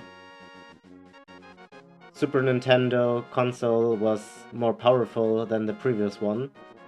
I think the previous Zeldas always... every menu was a different screen, but now they had the processing power to actually do a fancy little animation and display everything at the same time. Because, as I've explained before, both the Nintendo Entertainment System and the Super Nintendo Entertainment System, the latter which this game was released on, don't do any 3D, but do everything with sprites, which are just fixed memories in fixed images in memory that are placed somewhere on the map. And the Super Nintendo just had more layers and was able to display more of these images at the same time, so they were capable of drawing the entire map and drawing this UI on top of it. It's possible that I'm talking... that what I'm saying isn't true at all, but that's what I'm thinking.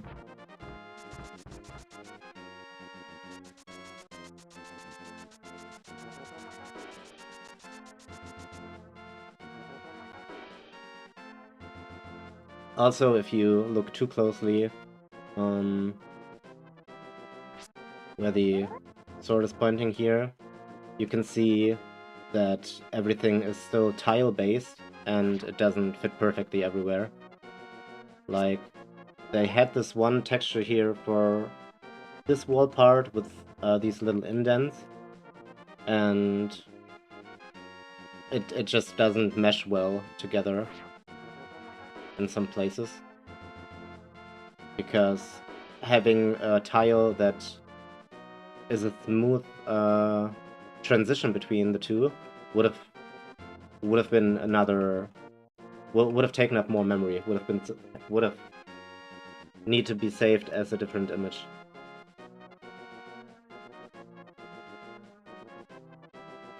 So there's this cave we can't progress through. There's a very ominous summoning circle thingy. And we need to go up there, to the tower.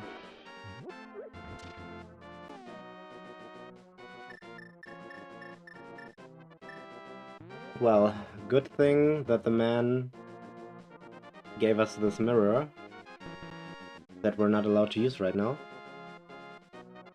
Because, as it happens,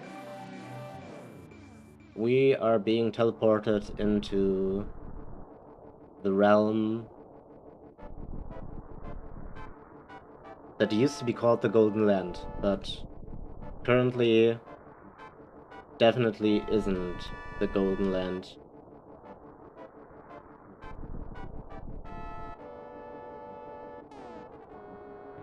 These menu prompts that we're supposed to be able to run and lift things and everything, they don't apply right now. We can't do anything. We're just a little pink bunny, and we're completely helpless here.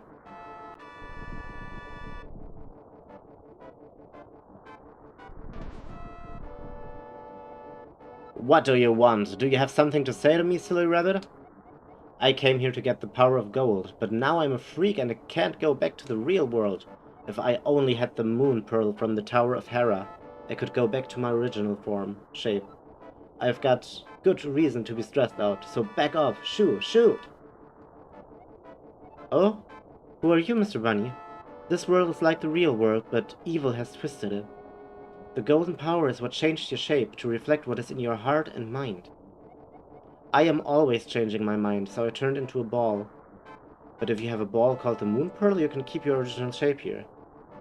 So what is being implied here, and take good note of this angry person. Take note of this angry person blowing off steam by kicking around this ball person. I don't want to talk to him again. Yeah, this realm looks into the minds and hearts of the people who enter it and change their shape to match their insides, more or less. The bully became an evil goblin. This person who's changing their mind all the time became a bouncing ball. And apparently we're somewhat of a coward.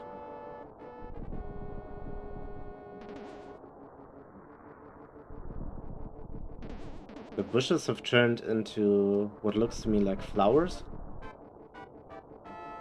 And the rocks have been replaced by strange formations out of which flow lava, I think.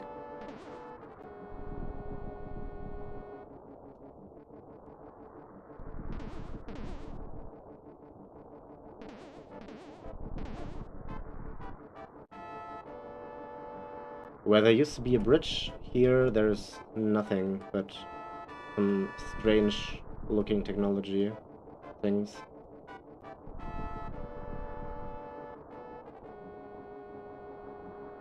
Also, it looks like there's a lot of lava down the mountain as well, in these gaps.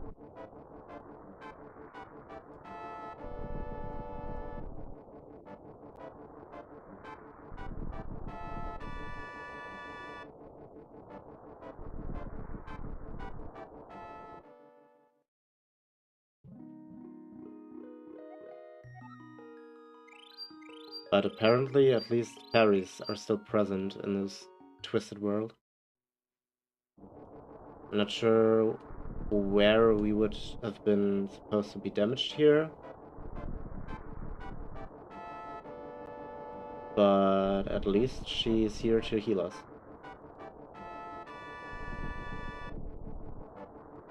But let's try out the mirror we've been given.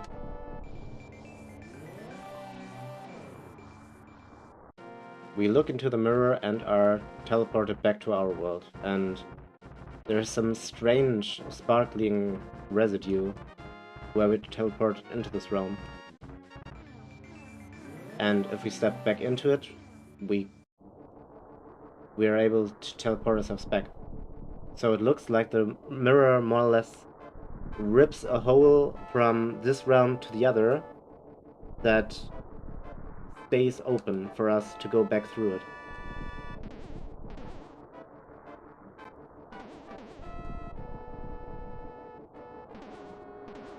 And as we can see here, it looks like there's some place for us to go.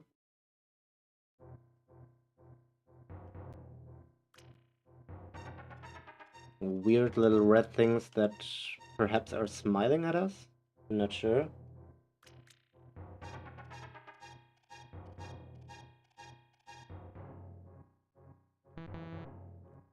And we can't use the mirror here. What happens if we use it on the platform? I think we just fall down because there's no real platform. No platform in the real world. In the other world. Oh, no, there actually is. But there's nothing for us to do there.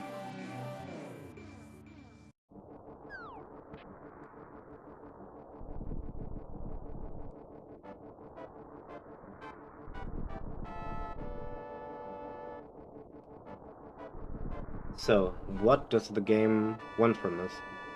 Why has it sent us into this strange realm?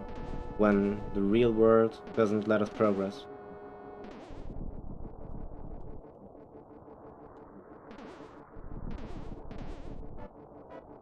In this realm, there is also a strange tower apparently here, and it's glowing menacingly, and it's right where the Tower of Hera is. But one thing you might be noticing, first off, the map is mirrored, which is the first requisite to allow this going from one map to the other thing. There is no place where you might want to teleport into the real world where there is no real world. Both this dark twist world and the light world, they both have their equivalents. But the dark world seemed to be a bit more spacious around this part. So let's do some puzzle thinking. And teleport ourselves to a place in the light world. That was not what I meant to do. Let's teleport ourselves to a place in the light world that we wouldn't have been able to get to if there wouldn't have been a path to it. Now the game teleported us back because we teleported into a wall. That's of course an option. Yeah, but now, at least for this part of the map, at least for Death Mountain, we've unlocked the option of Dark World, Light World puzzles. And we need to solve one of them to be able to actually enter the palace for the third and last pendant.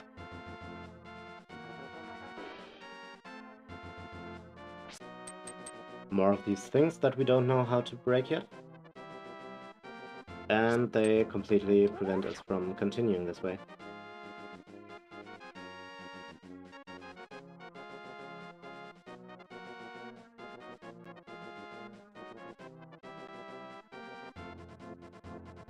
I really like this top-down view down onto the forest. I think it's really cute.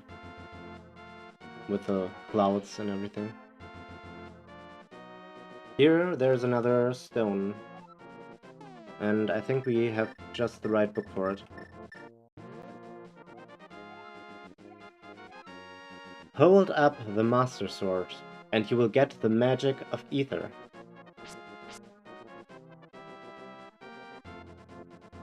Apparently we need to come back with the Master Sword here. Good to know. So I think there's nothing left for us to do other than enter the Tower of Hera. And it's a palace with switch puzzles. Across the whole dungeon, either the switches are set to red or to blue, and according to that, either the red or the blue blocks are in your way. We can't go up here unless the switches are set to red.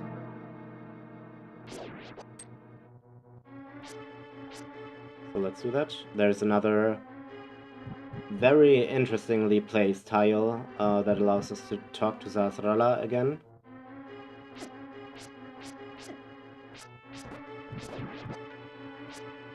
But let's defeat the enemies first.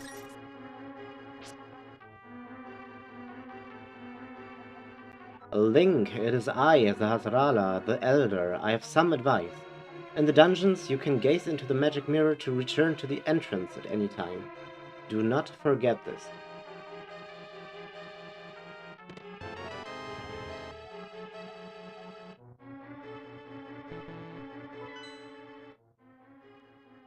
So, where the last few dungeons were very wide and had little floors, this one has 6 floors, but all of them are fairly tiny. Makes a lot of sense since it's a tower. We're starting at the second floor, and there's apparently one floor we can go down to.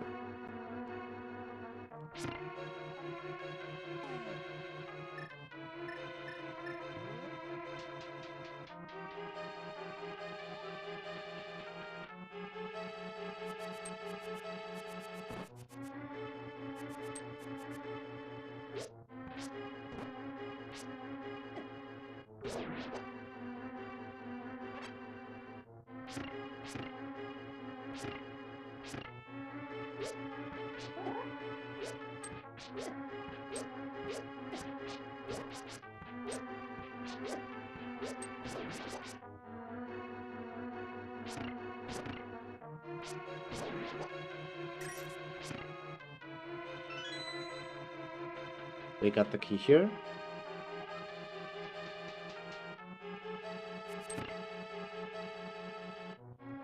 Let's see... Wait, this one goes up.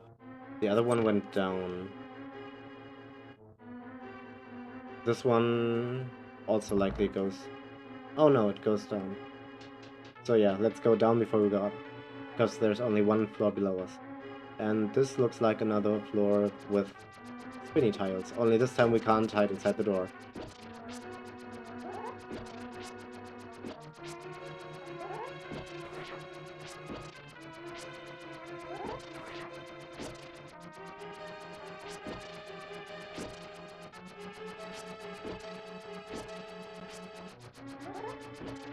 It was a bit scary when I first saw it, but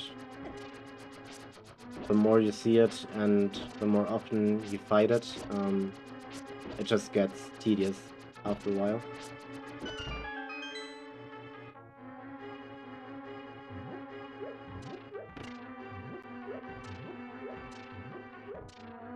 Since, at least as far as I know, there's no way to speed it up or anything.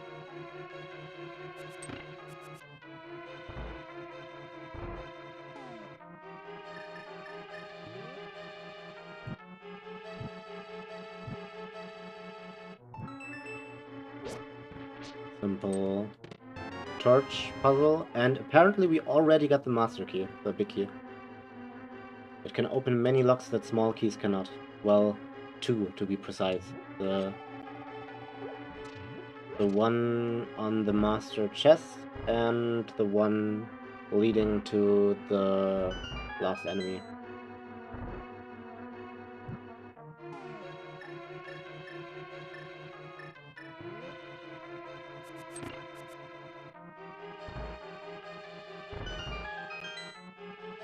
So with that, we should have explored all the rooms downstairs. And we should be free to go up now.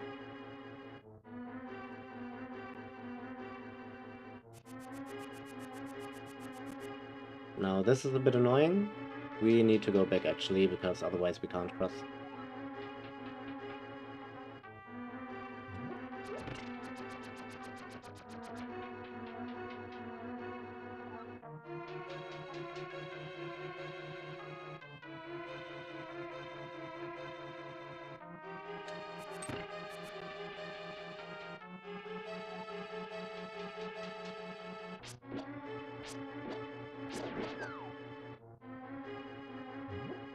These enemies we can either fight directly or make them fall into the holes.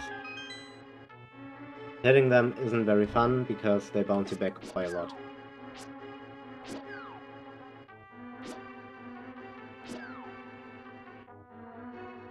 And there's these weird stars on the floor, and each time you touch them you change the position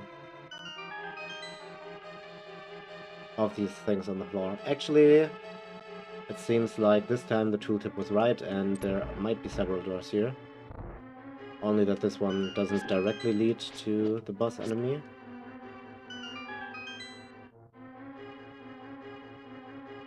And this room is basically just designed to make you fall into one of these holes. I think we might want it this way.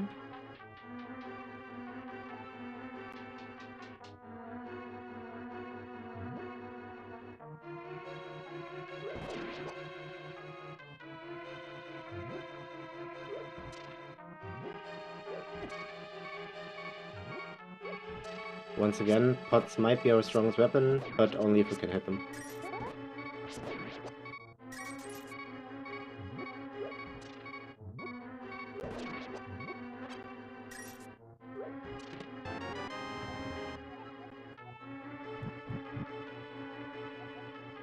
Link, it is I, Zahazrala, the Elder, an orb known as the Moon Pearl is in this tower. Whoever holds the Moon Pearl is protected, so that its form will not change in the Dark World. So it's actually called the Dark World now. You must find it and escape from the tower. Don't forget the Moon Pearl. This is a bit funny, because... Yeah, I don't think the Moon Pearl is necessary to clear this dungeon and get the pendant.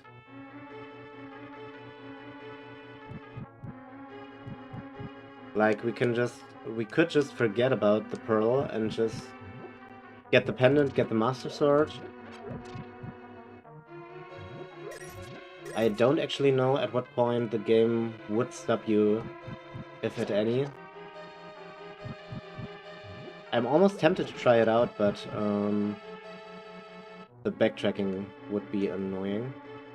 Let's try the fight and see if we can get the pendant without picking up the treasure. Oh, I think...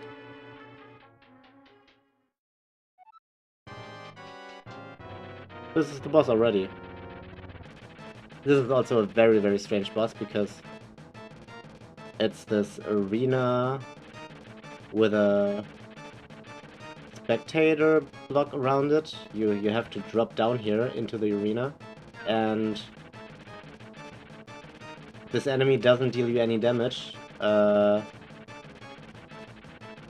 think. Okay, he actually does, but mostly he just pushes you away.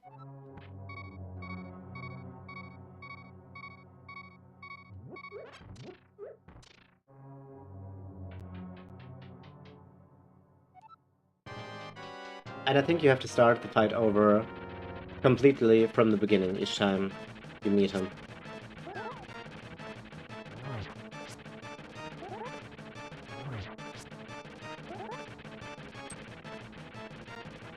And we can't hit him directly. He is only weak at his tail. We can protect ourselves with our sword, but...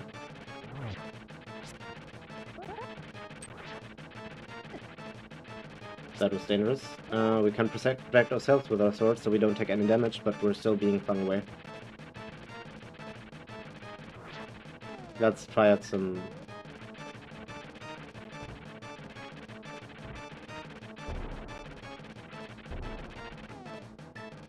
some of the items we have, like the ice rod. Ice rod doesn't do anything, bombs don't do anything. Arrows?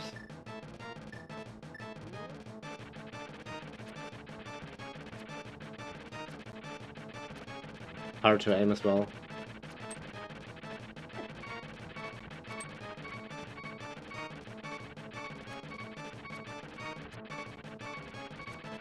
And they don't do anything either. Do we have parries left? 2. Okay. That's fine. So we have to fight with our sword. Basically, follow him in a safe way and attack him somewhere he went before.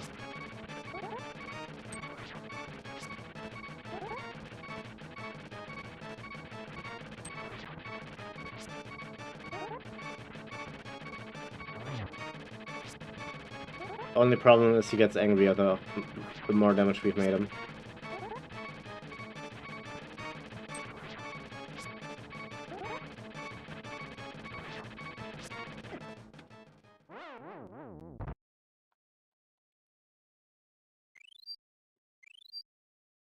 We might be able to use the invincibility frames to get a hit on him. Yeah. Okay, this is the final one, actually.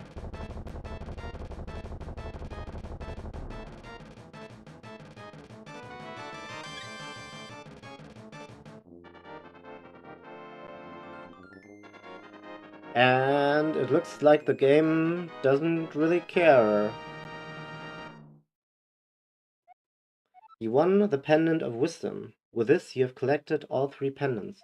Go now to the Lost Woods to get the Master Sword.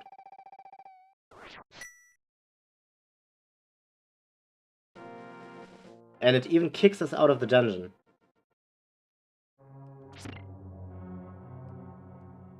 Yeah, I don't want to go any further than this without picking up the item. And this is not the correct way.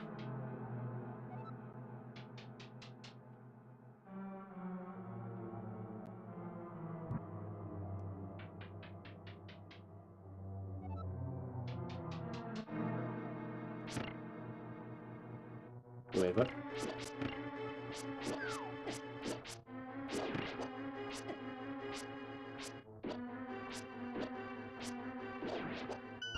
Okay, we need to defeat them there. I forgot about that.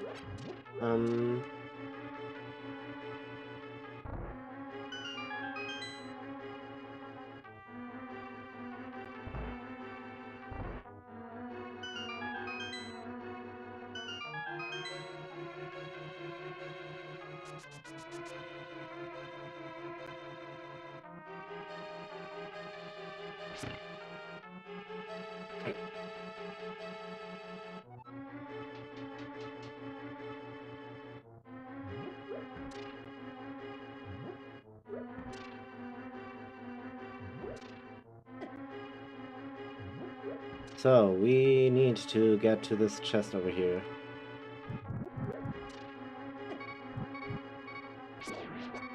Without dying, if at all possible.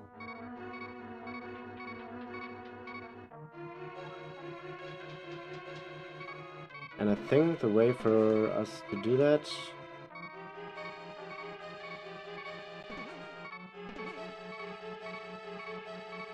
First of all, this looks like you could place bombs here, but I don't think so, actually.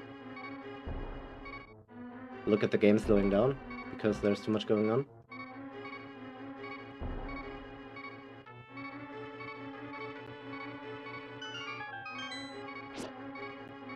Yeah, these are too many enemies. Let's reset the room.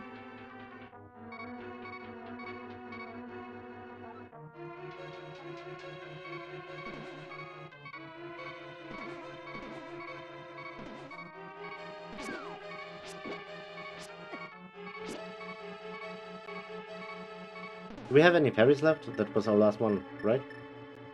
Ah, now we have one. Okay. I think we need to press the star button. Ah, this is annoying. The flames were basically chasing us into the enemies. But I didn't want to reset the room again, and I didn't want to fight them either. But now that we've got this, I think we can drop down here, which should be directly above the Moon Pearl. This protects the hero from the changing effects of the golden power.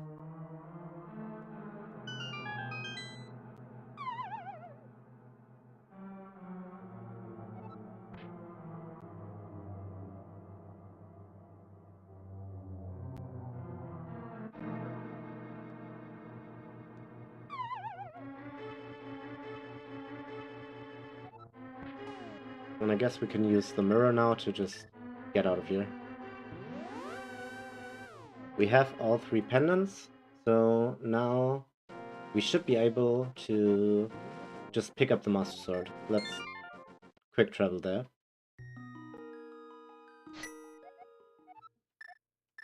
And apparently we can now start also from the mountain cave. Let's head to the sanctuary because it's closest to the forest. Let's talk to them.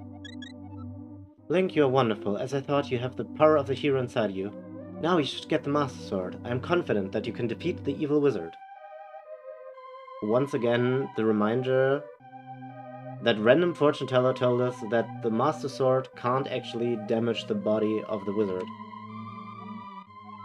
So let's see how that goes. Take the 3 pendants into the Lost Woods. The Master Sword awaits you there. So, After our long journey, we just need to venture in the woods once more, pick up the Master Sword, head into the castle, find the evil wizard, and end this for once and for all.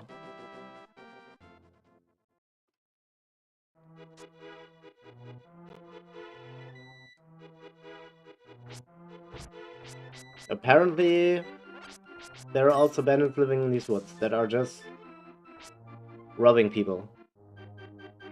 No wonder there were so many soldiers hiding in the bushes here.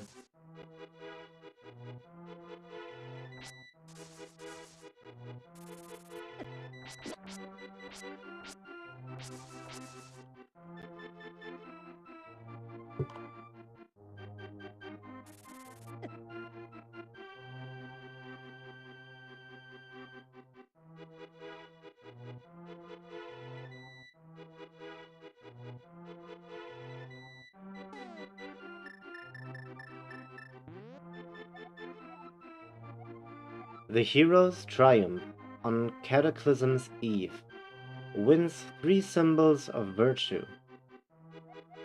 The Master Sword he will then retrieve, keeping the knight's line true.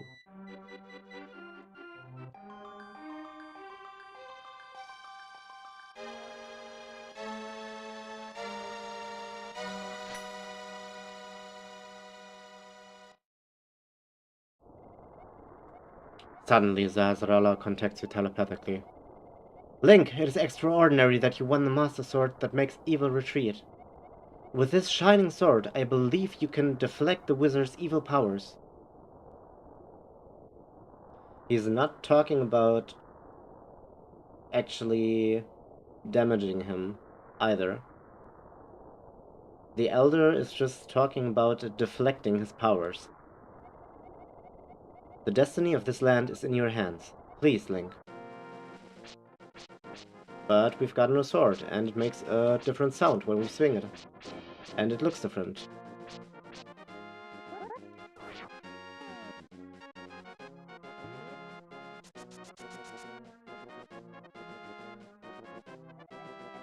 Link, help!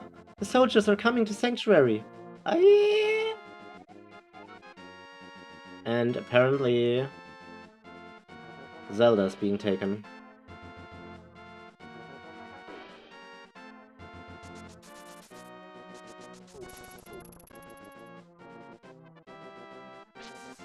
But the focus is also lifted. And there's another cool thing about... Oh right, we forgot to explore the forest in more detail.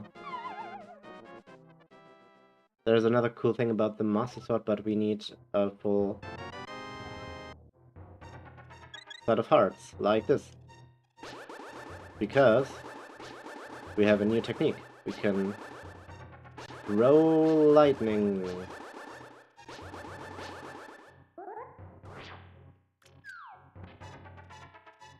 But only when our hearts are full.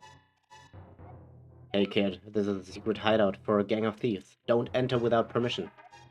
By the way, I heard that one of our ex-members is staying at the entrance to the desert. Yeah, that's the guy whose sign we stole, who was following us around afterwards. But no time for that.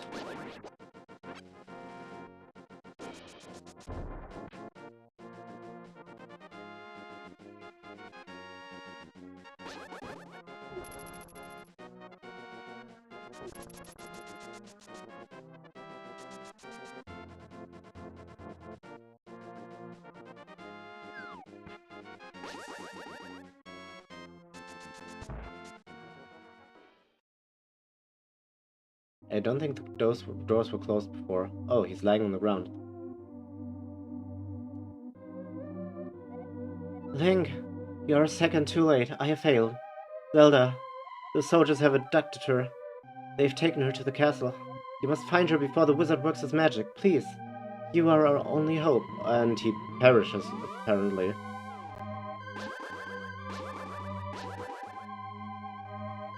Rest in peace, dear priest.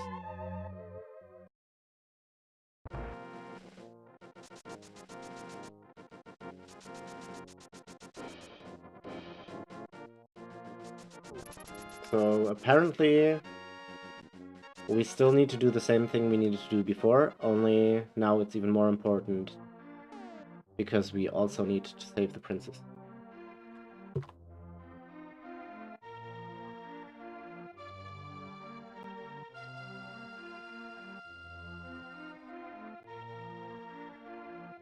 Ah, sorry, had to blow my nose there.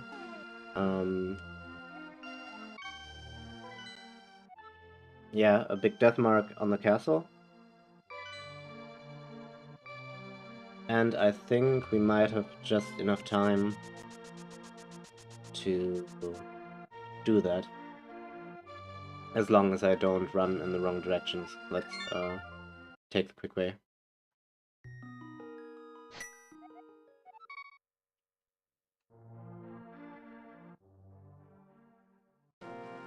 Also, I think there was something I didn't find here yet. Somewhere close by. Yeah, this one.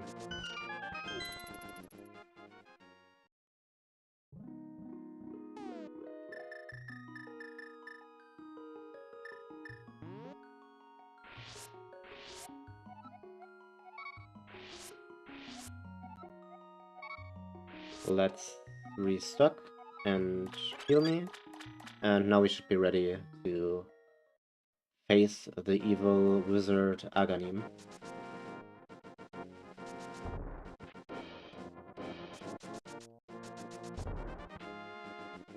If we stop bumping into trees, that is.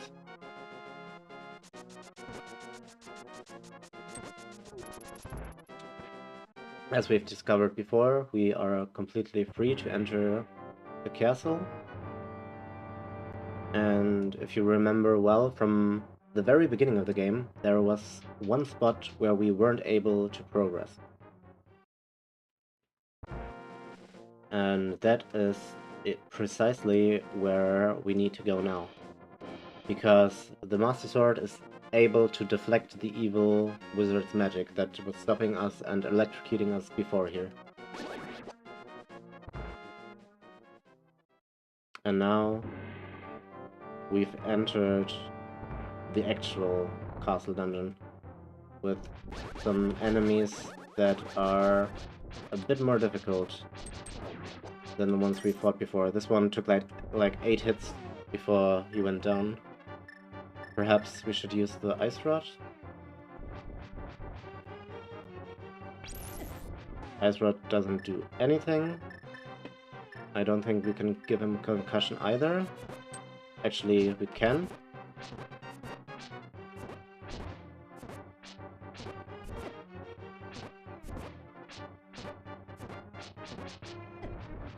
Not sure if this is the most effective way, but...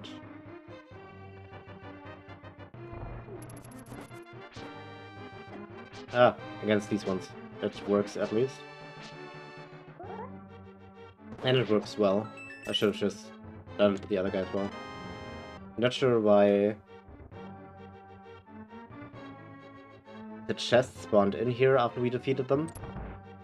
Like, normally, all the other times we needed a key that we get from defeating enemies, one of the enemies just drops them. I don't know why they decided for this room specifically that they would spawn in a chest here. And it's dark, we love that.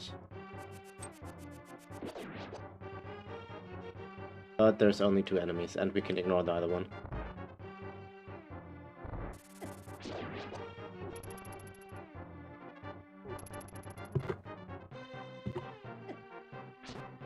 Just had to check something. This is annoying. Can we light it from over here? We cannot.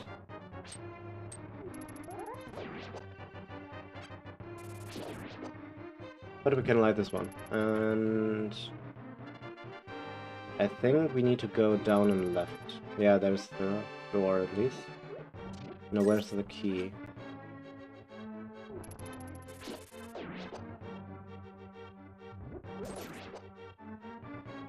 Did he drop it? He didn't.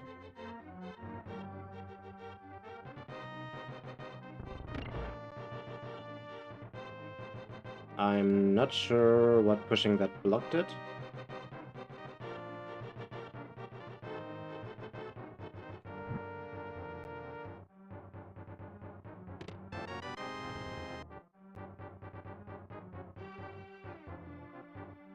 But I think we can leave. I'm not sure. Nothing up there. And nothing around here. Okay. But we have light again. That's a big plus.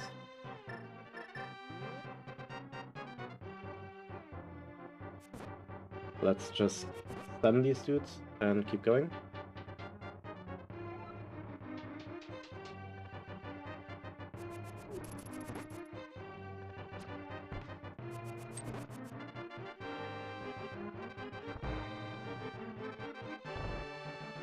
And for some reason there are more rooms where you can just fall to your death here. Very, very healthy in a place where you can't see anything.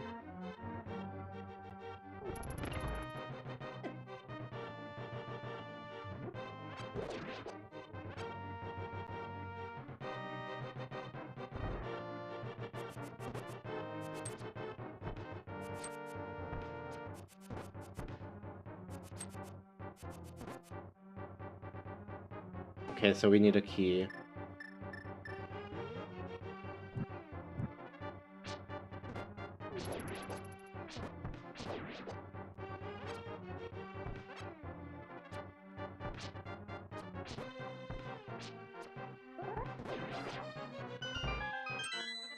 Just like that. Why did they have to spawn in a key?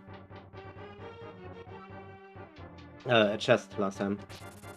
And most importantly, why is there another communication tile in the palace? Like in the dungeons, in the palaces, in the palaces that house the pendants, I understood it like there's supposed to be a test for potential heroes to show what they're made of, and I don't know, as part of the test, having a way to communicate with them would have made sense. Why is there one like this in the castle? Listen well, Link. Even with a Master Sword, you cannot inflict physical harm on the wizard. So this is the third time the game has told us that. The first two times were just in passing, but just in case we still haven't figured it out, now the game's telling us directly. You must find a way to return his own evil magic power to him. And I have a fun little Easter egg for that fight. I can prove that most of this quest wasn't really necessary.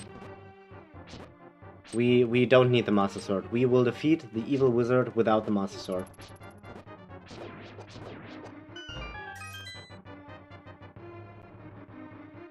Because the Master Sword is not the only item that can deflect his evil magic back at him. There is an item just as powerful as the Master Sword, and as luck would have it, we are in possession of it.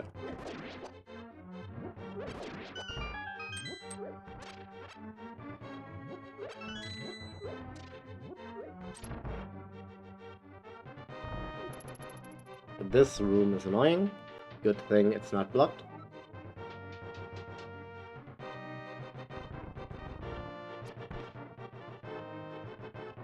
Good thing all of these soldiers are idiots, including that one.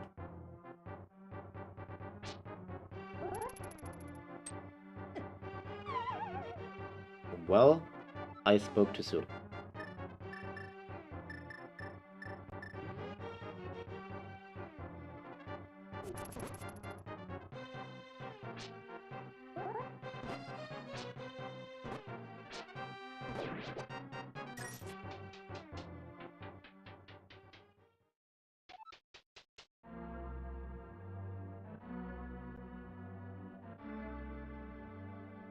Tense music.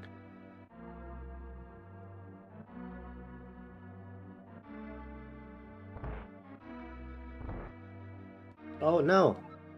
Aha! Link, I've been waiting for you. I was hoping I could make Zelda vanish in front of your eyes. Behold, the last moment of Princess Zelda.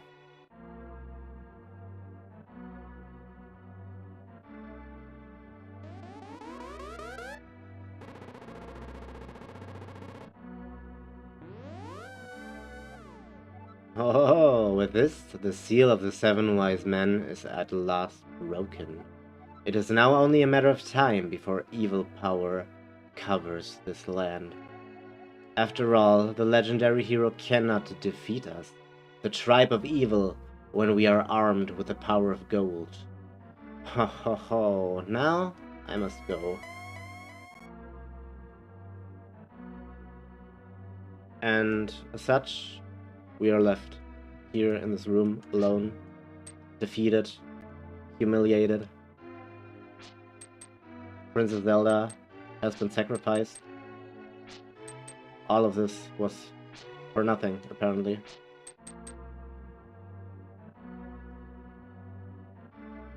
And we can't even leave the room.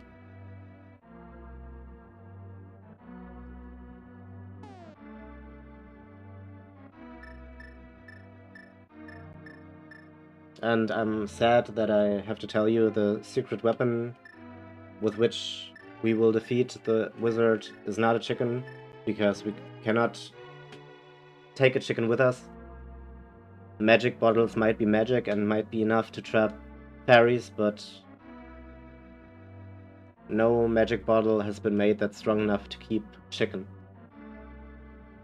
But yeah, how do we leave this room?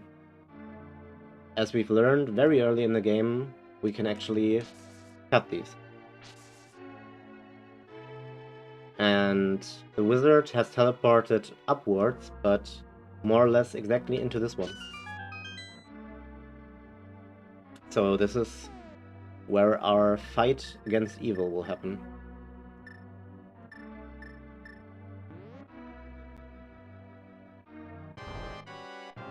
Oh, so you mean to say you would like to be totally destroyed? Well, I can make your wish come true. Okay, and here we go.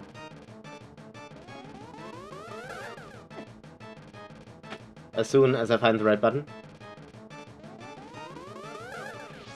And he does the right attack. That's not the AoE one. This one, I mean. We can't do shit against that. This one either. He's really bullying us right now. But no wonder. Okay, he doesn't like that we came at him with a bugnet. But even if he doesn't like to admit it, his biggest weakness is not only the Master Sword, but the bugnet. If only I was good enough to actually use it. But I will defeat him with a bugnet. I just need to keep in mind the time it takes to rotate.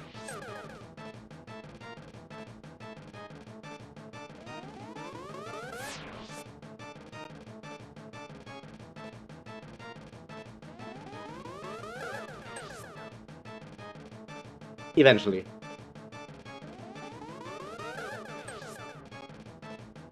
It looks like I might angle this differently.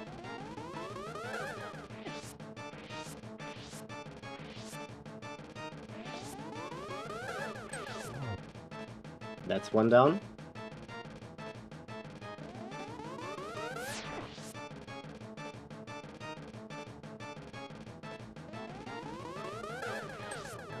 That's two down. I think we need to stand directly next to him, because then there's not much he can do.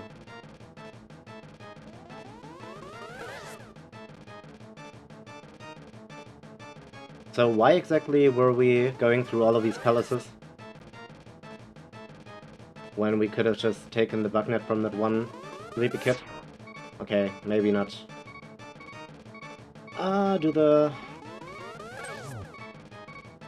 Maybe not do the thunder he throws. We have more than enough parries, right? 2, okay, yeah.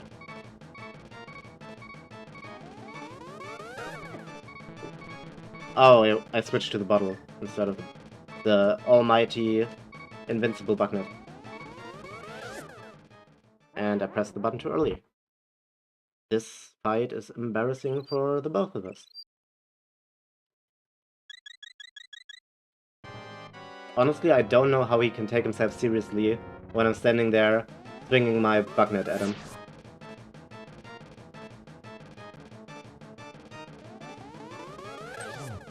Rah! Well met! Like the true hero that you are. Yeah, who doesn't remember all of those legends being told about the true heroes who defeat evil with the power of their bug-catching nets? But I am not ready to admit defeat yet. I will draw you into the dark world. Oh!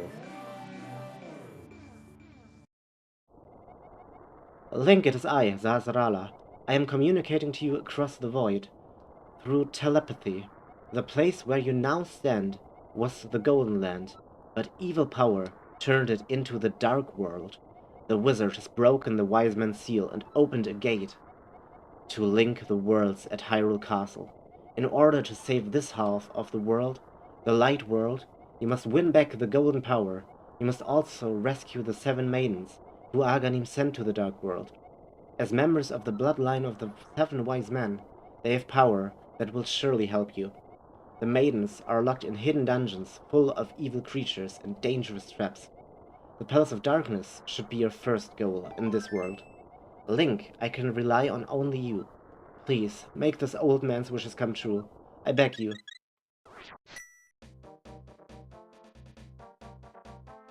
And with this, we've beaten the tutorial of the game, more or less. We've unlocked the second overworld music, the Dark World. We've unlocked this epic background with a sun setting over a gloomy world. And most of all, we defeated the evil wizard with a bug catching net.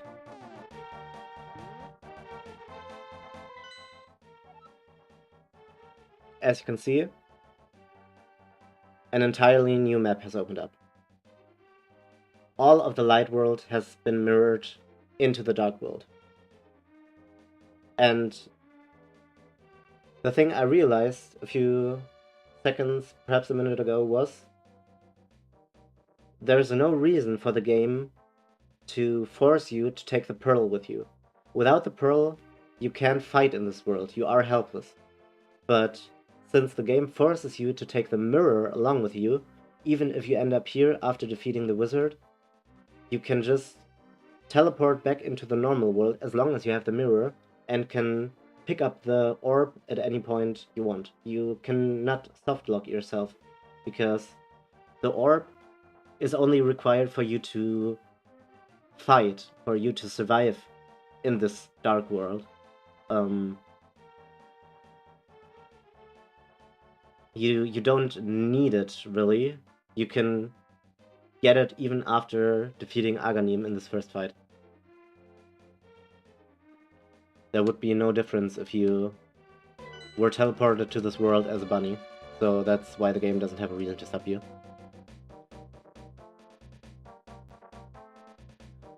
But speaking of stopping, I think there aren't many moments in this game that are a better place to stop than after defeating the evil wizard for the first time and once again ending up with his beautiful pixel art background here on top of the pyramid.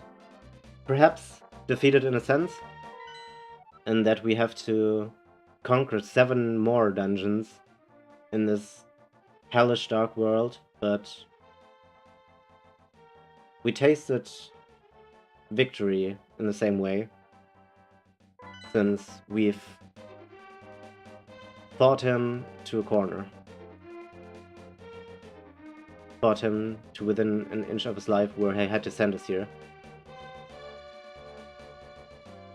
So, with that, I thank you for watching, and we'll see each other at another point in time when we continue The Legend of Zelda: A Link to the Past. Bye bye.